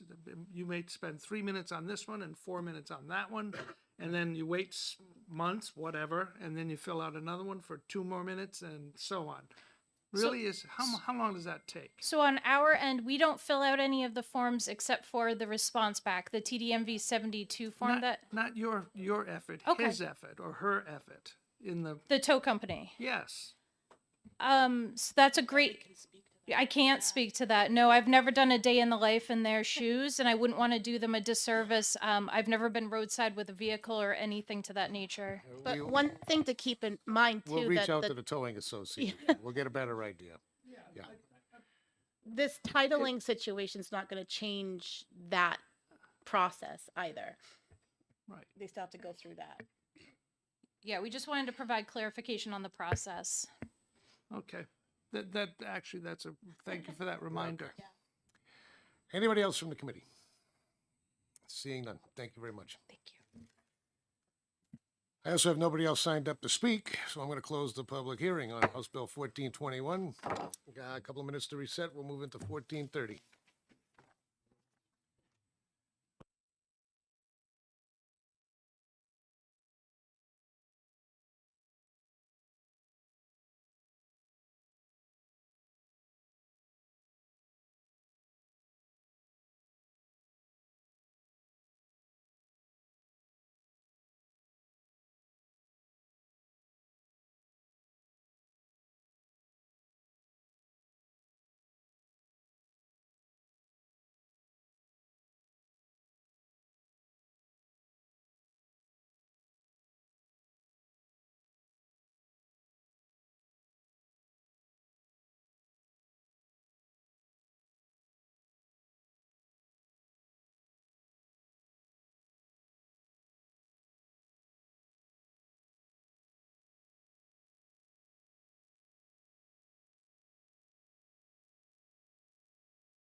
Okay, I'm going to open up the public hearing on,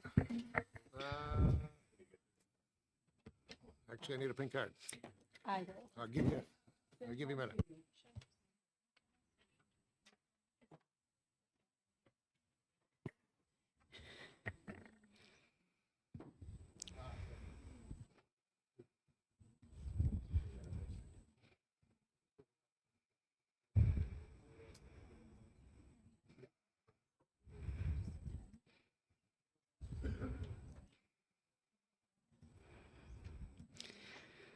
I'll open up the public hearing on House Bill 1430 FN relative to title registration requirements for motorcycles.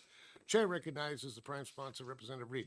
Thank you, Mr. Chair. Thank you, members of the committee. I'm sorry I'm late. I got wrapped up in my own committee and lost track of time.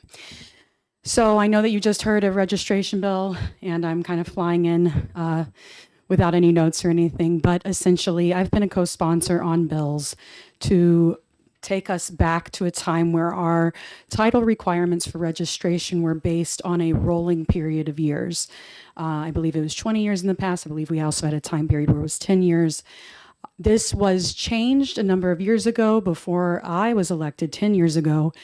And it was changed by a member of the House who brought in a bill who she herself, a member of my party actually, who owned a dealership, a used car dealership, and I can only presume felt that there was competition from the private market, and so it benefited her to remove the ability for people to register their vehicles if they didn't have a title. So because of that, I've been a co-sponsor on similar bills as the one that you heard earlier today repeatedly, but it hasn't passed. My argument is that at bare minimum, we should go back to the previous law, at least with regards to motorcycles, because motorcycles occupy this weird kind of space. They're not regular transportation. They can be used as regular transportation, but they are also this kind of recreational vehicle, especially here where most people's motorcycle riding, Representative Geisen accepted, is seasonal. But for most of us who ride, we don't ride when there's ice out. We don't ride when it's, even if you have heated gear, you don't necessarily ride when it's very, very bitterly cold. So because of that, motorcycles are not like a car, and most people need to have it. They can't rely on a motorcycle as a mode of transportation alone.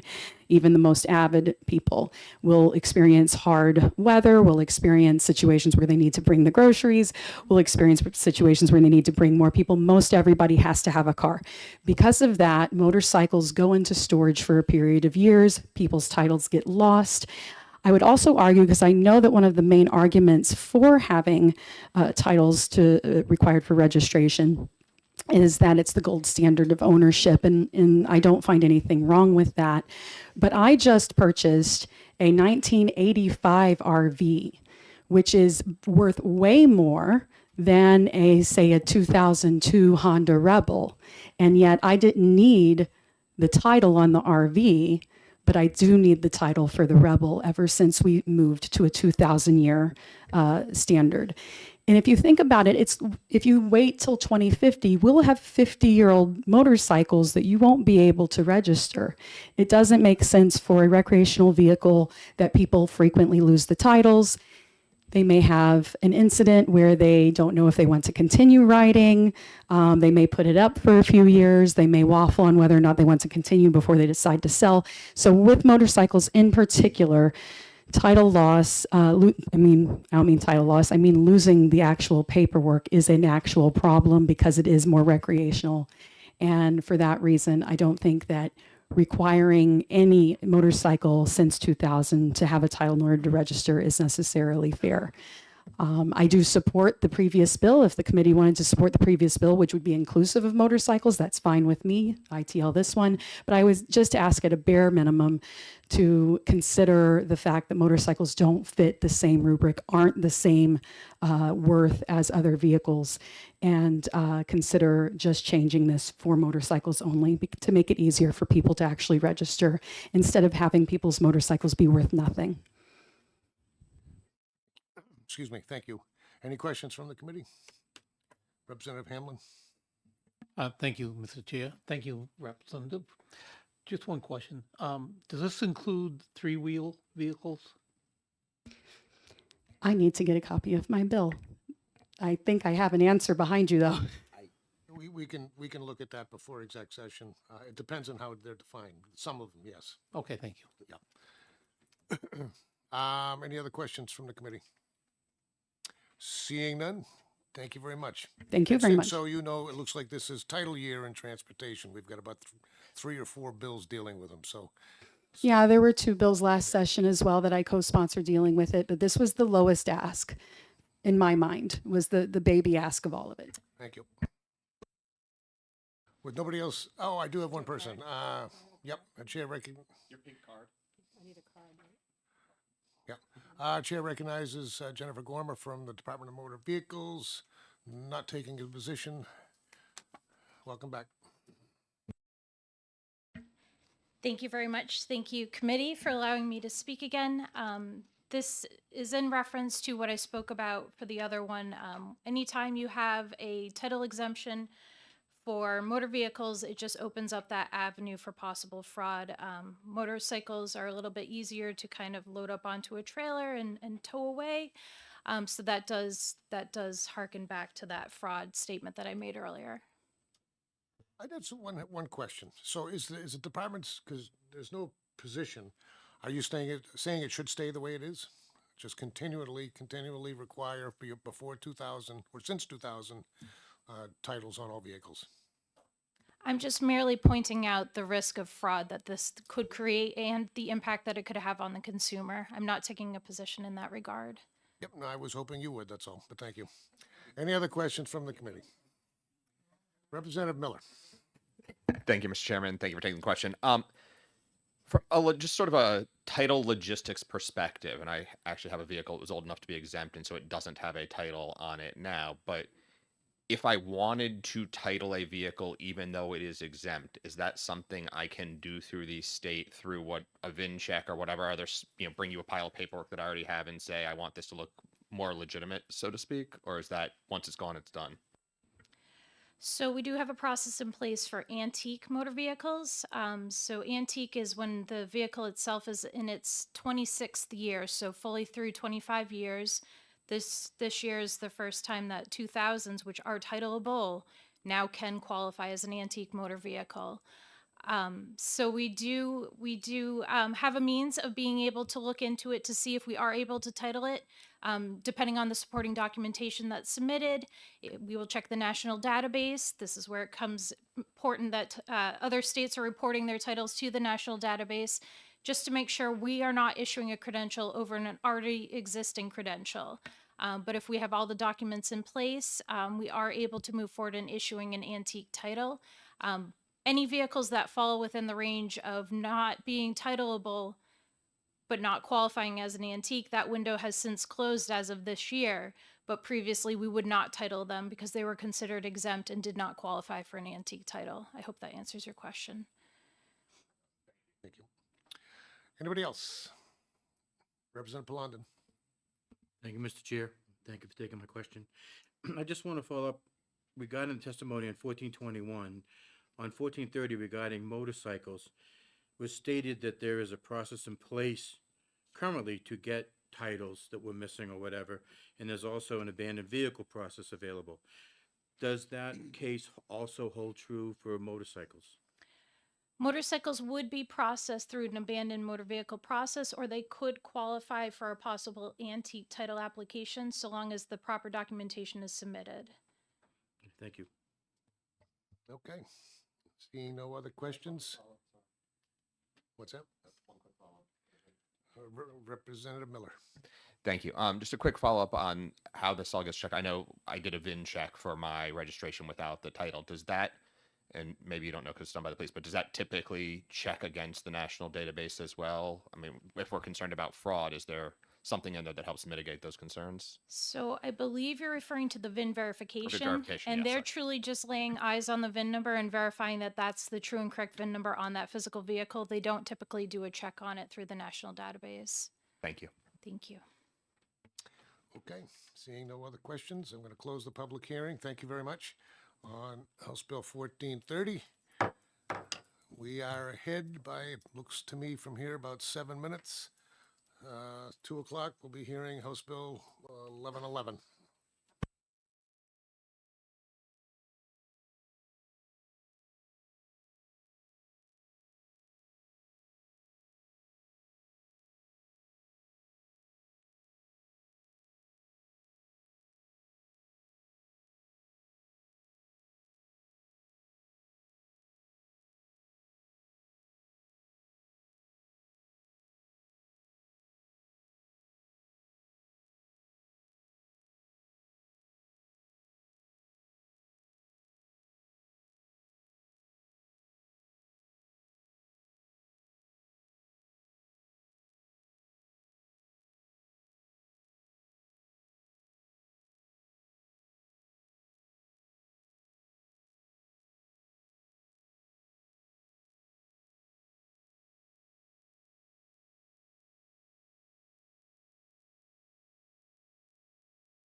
Okay, being 2:01, I'm going to open up the public hearing on House Bill 1111 relative to driving test accommodations and retest suspension periods.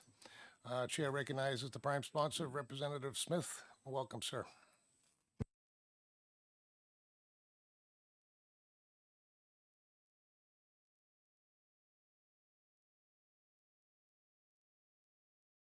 Thank you, Mr. Chairman and members of the committee for hearing me today. I'm Representative Stephen Smith, Sullivan County District 3, the towns of Unity, Newport, and Charlestown.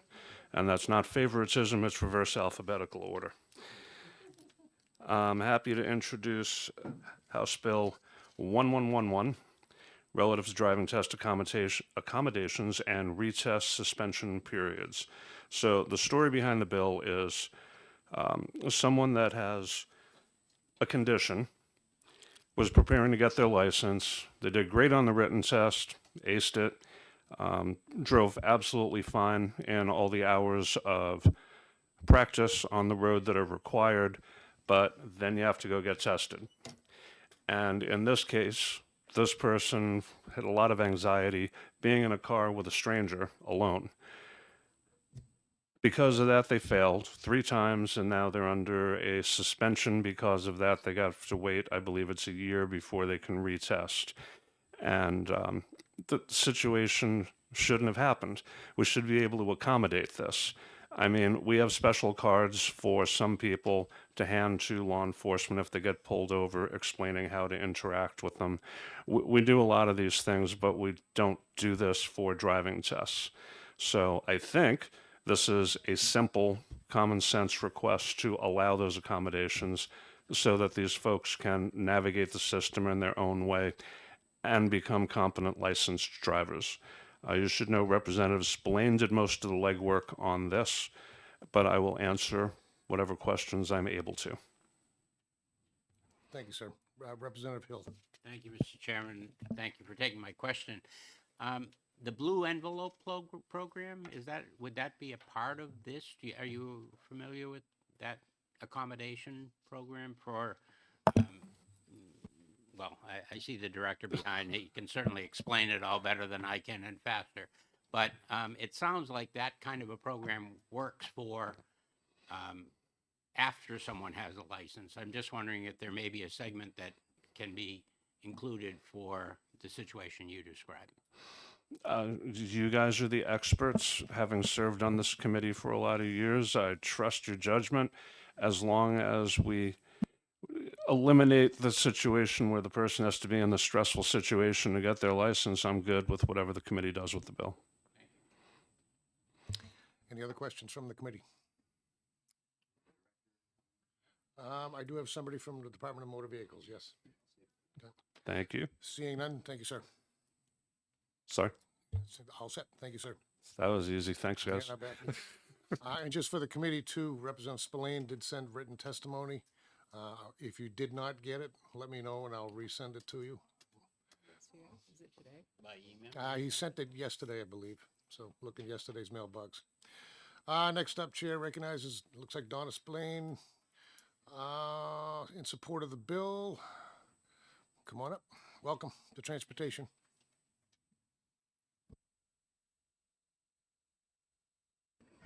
Is this on? All right. Good afternoon. I'm here in support of HB 1111. Oh, my name is Donna Spillane, ex-wife to James. And I was, my son did take the driver's road test. Failed 3 times. Now, what shocked me was the damage, the punishment that proceeded after that. For one thing, I didn't know any of this. So when I went onto the website, I couldn't really find all this. So I had to do a AI search.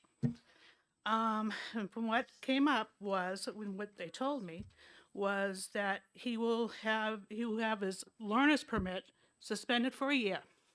He cannot practice that whole time with me or his father until he takes a remedial driver's ed course, which he already taken, which now costs $500 to $600. after the 900 I already paid. So that's the only time he can drive. Then he comes back in, and to reinstate him to take the test again is $100, double what a regular person would pay. That's the punitive punishment. So he will go through the whole same thing again, and if he fails again for 3 times, back to the starting line.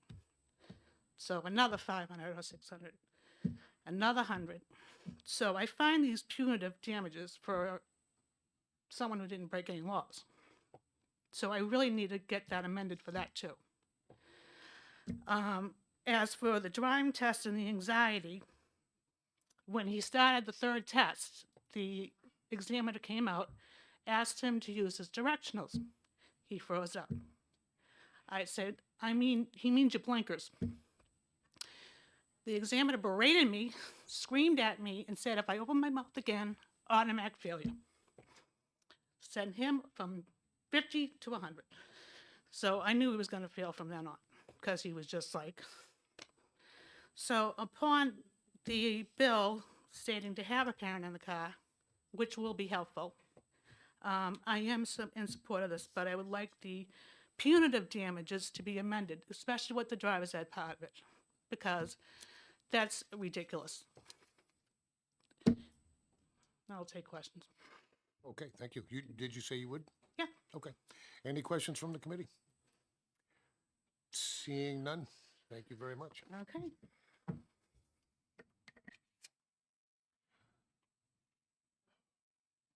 Next up, Chair recognizes Ashley Gray.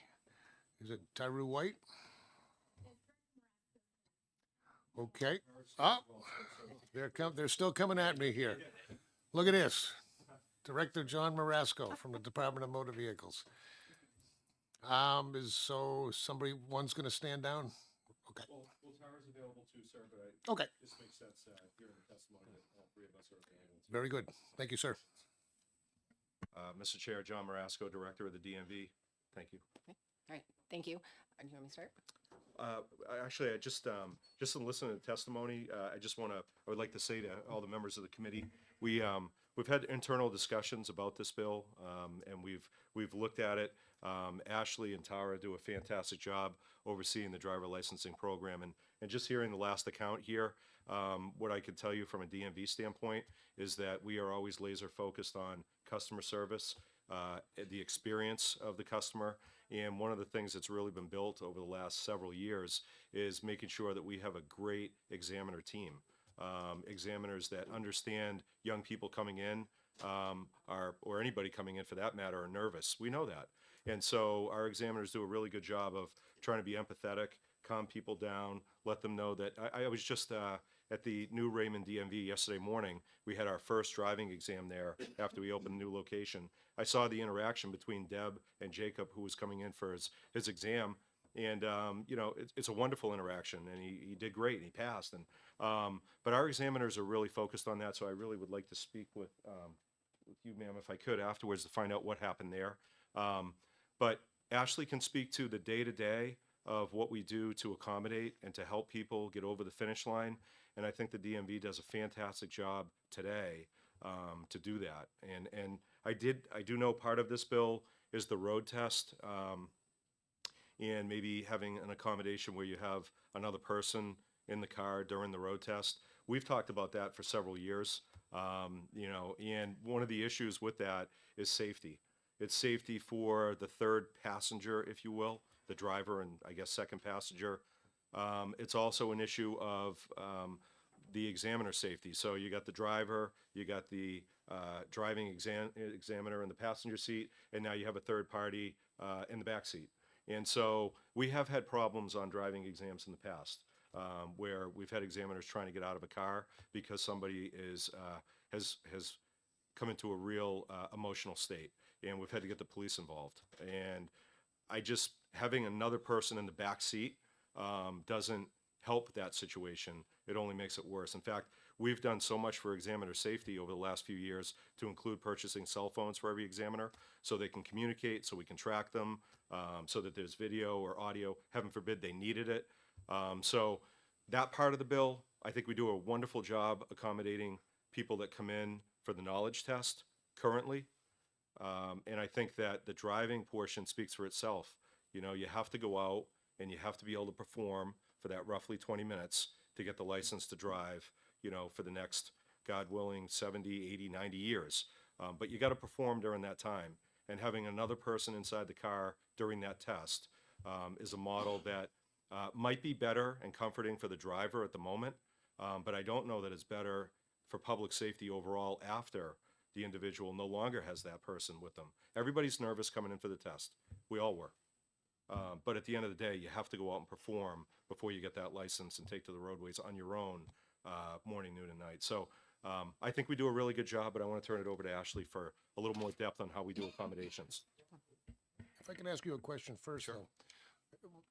If the applicant fails the road portion, what's it, 2 or 3 times?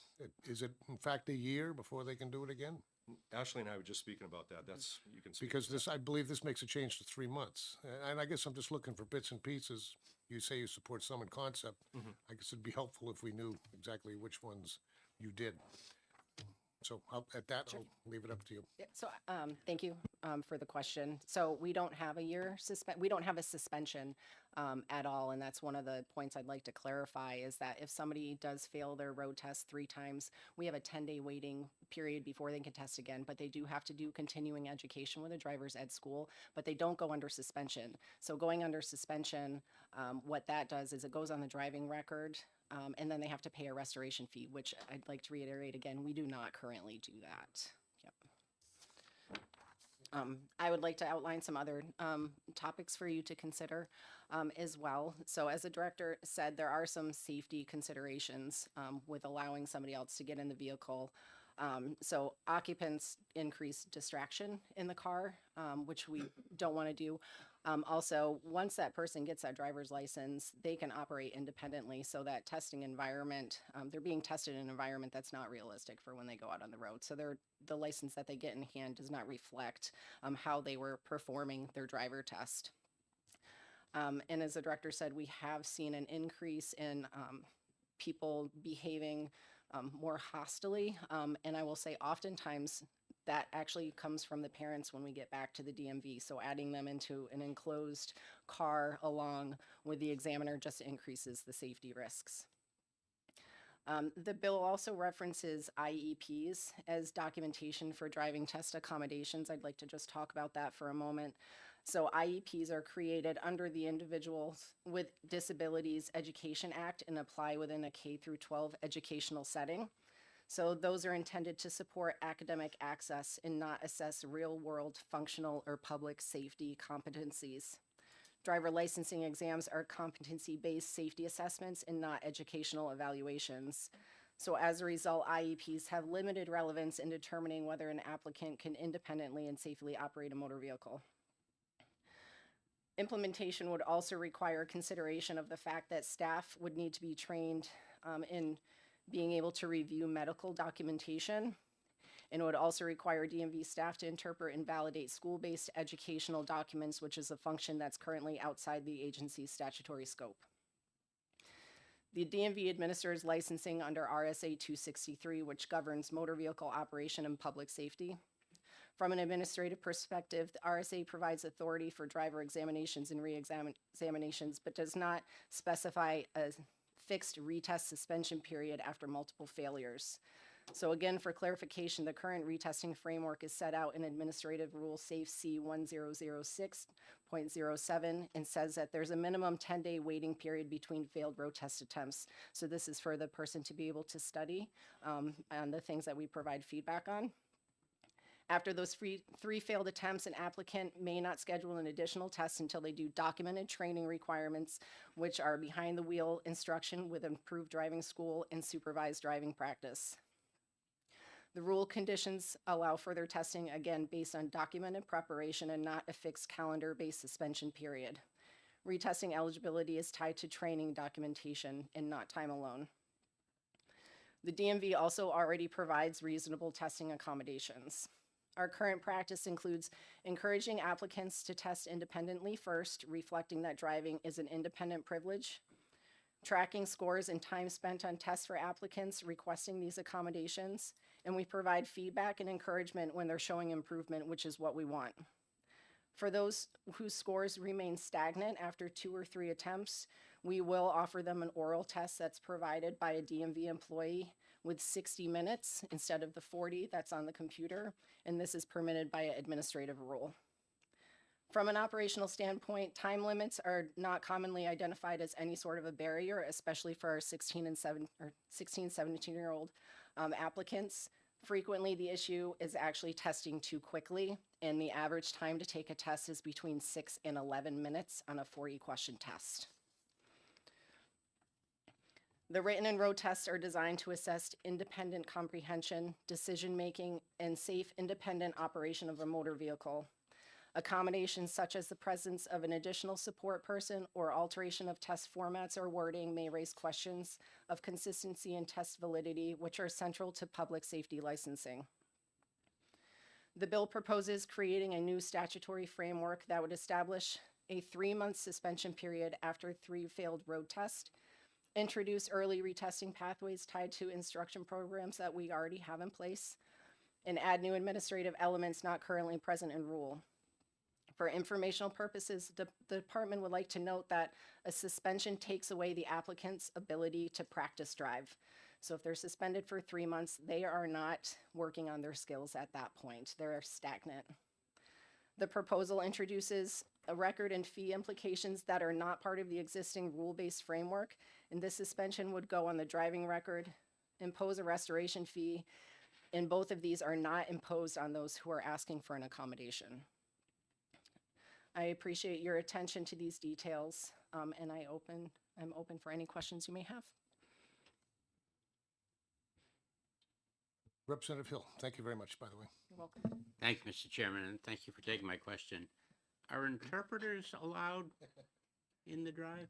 So that's a very good question. So they're not allowed in the vehicle, but they are allowed for the knowledge test if it's something that we don't currently offer. Okay, Yep. thank you. Are there any other translating devices offered in the car? That's a great question, sir. We do have a Pocket Talk that the examiner is trained to use. It's just a handheld translating device that does real-time translation, and we do use those frequently. That's not distracting? For the applicant, they don't have to do anything themselves. They're not touching anything. They're still eyes on the road. It's something that's completely done by the examiner, and it's literally just a touch and hold button. So the examiner doesn't even have to look down at it. They're keeping their eyes on the road as well. Thank you. You're Questions from the committee? Representative Coker. Thank you, Mr. Chairman. What do you guys have any statistics on like what amount of or percentage of applicants fail 3 exams? Sorry, I do not have that currently, but that's something we could look into. Do you know what your sorry. Did you have a follow-up? Yep. Sure. Do you know what the average percentage is that fail their first exam, like the practical? I do not, no, sir. Questions from the committee? Representative Miller. Thank you, Mr. Chairman. Thank you for taking my question. You mentioned that after the 3rd driving test, the practical failure, there's a requirement for documented training from a licensed driving instructor of some sort. Are there specific standards defined or course length or anything like that? Or is it just go find a driver's ed teacher that says you probably can pass again now? So thank you for the question. So it has to be 5 hours documented training on 5 different occasions with any licensed driver ed school. Thank you. You're welcome. Further questions? Representative Geisen. Thank you, Mr. Chair. Thank you for taking my question. So, are there any other licenses, endorsements, or trainings that where you fail it 3 times, you're required to take a new training class on the market that we have for other licenses or endorsements in DMV? Thank you for the question. There's currently not. Any other questions? Representative Pitaro. Thank you, Mr. Chair, and thank you for taking my question. We've heard previous testimony of scenarios of the applicants failing 3 times and then saying that they've been suspended for a year. Could you speculate as to why we would hear that and what you're saying contradicts that? Yes, thank you for the question. So there are some situations where somebody may be suspended. I can't speak to the specific one, but if they did something completely egregious out on the road test and they had to go under suspension because they were very unsafe, that could be one reason why hearings might suspend them for longer. But again, it's a case-by-case basis. That's not something that the DMV automatically would implement, though, as a 1-year suspension for failing a driver's test. That's not common practice. Not just for failing. So, but if somebody was out on the road and they did something like they caused a serious accident due to negligence or something like that, we might send them for a hearing, and hearings might suspend them. Okay, thank you. You're welcome. Any other questions? Representative Bayou. Thank you, Mr. Chairman. Thank you for taking my question. Does the Americans with Disabilities Act apply to any of this, or is it just, do you have just internal policies about testing and accommodations? Thank you for the question. Are you saying, do we specifically apply American with Disabilities Yes. Act? Are there any accommodations required under the ADA? There is that- not. No. Yeah, I've got one. Well, and I apologize, I was reading part of the bill when Representative Pitaro was speaking. He may have asked a question. Just for clarification, did you say that this bill actually does something that the department does not?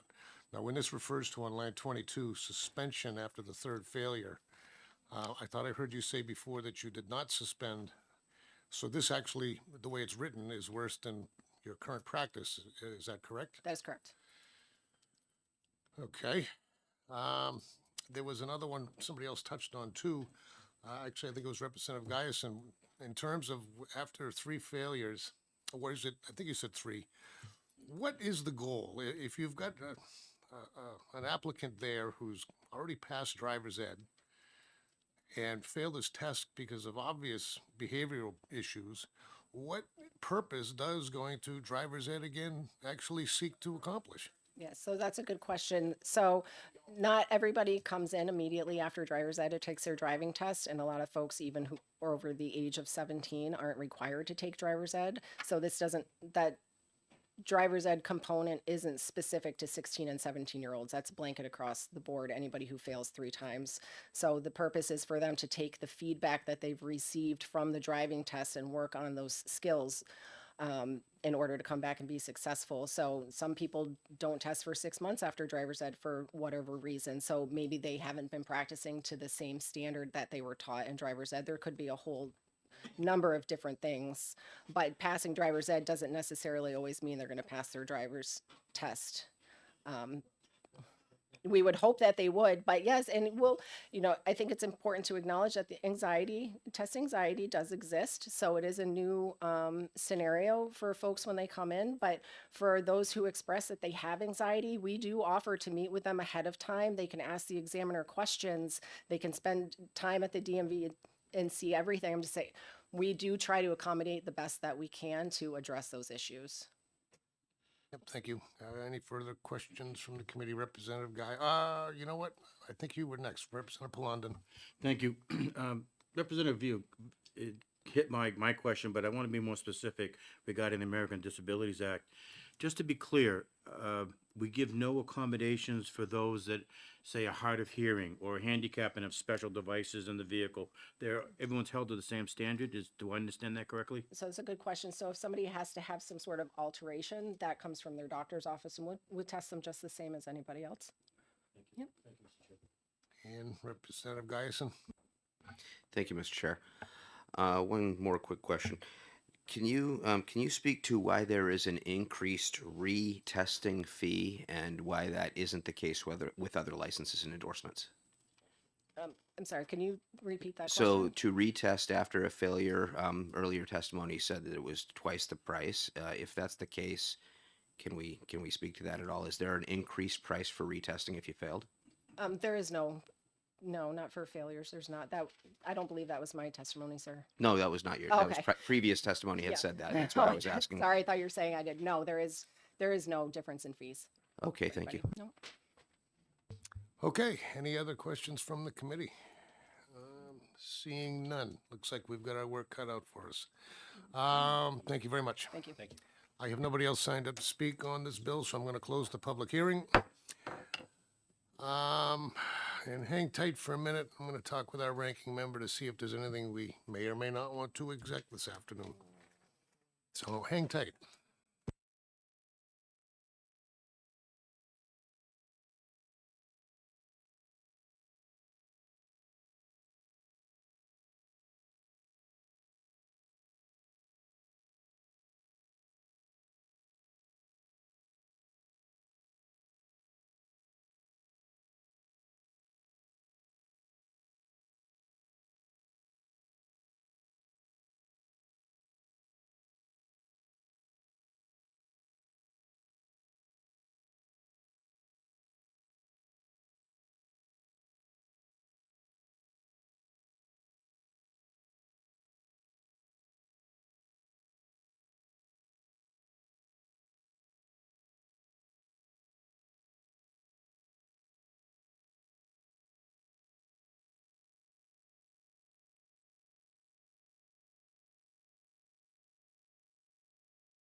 Okay, just to let everybody know. We went over all the bills. As a couple, we probably could take care of today, but they are so easy, so simple. Rather than getting into the mode of doing committee reports and all that thing, those things today, we'll cover those at the next executive session, which will be next Tuesday. So I'll fill up the day, as I usually do, morning with hearings, a couple in the afternoon, and executive session next Tuesday afternoon. So for that, we can go home at a decent hour today. Thank you. Thank you all. See you next week.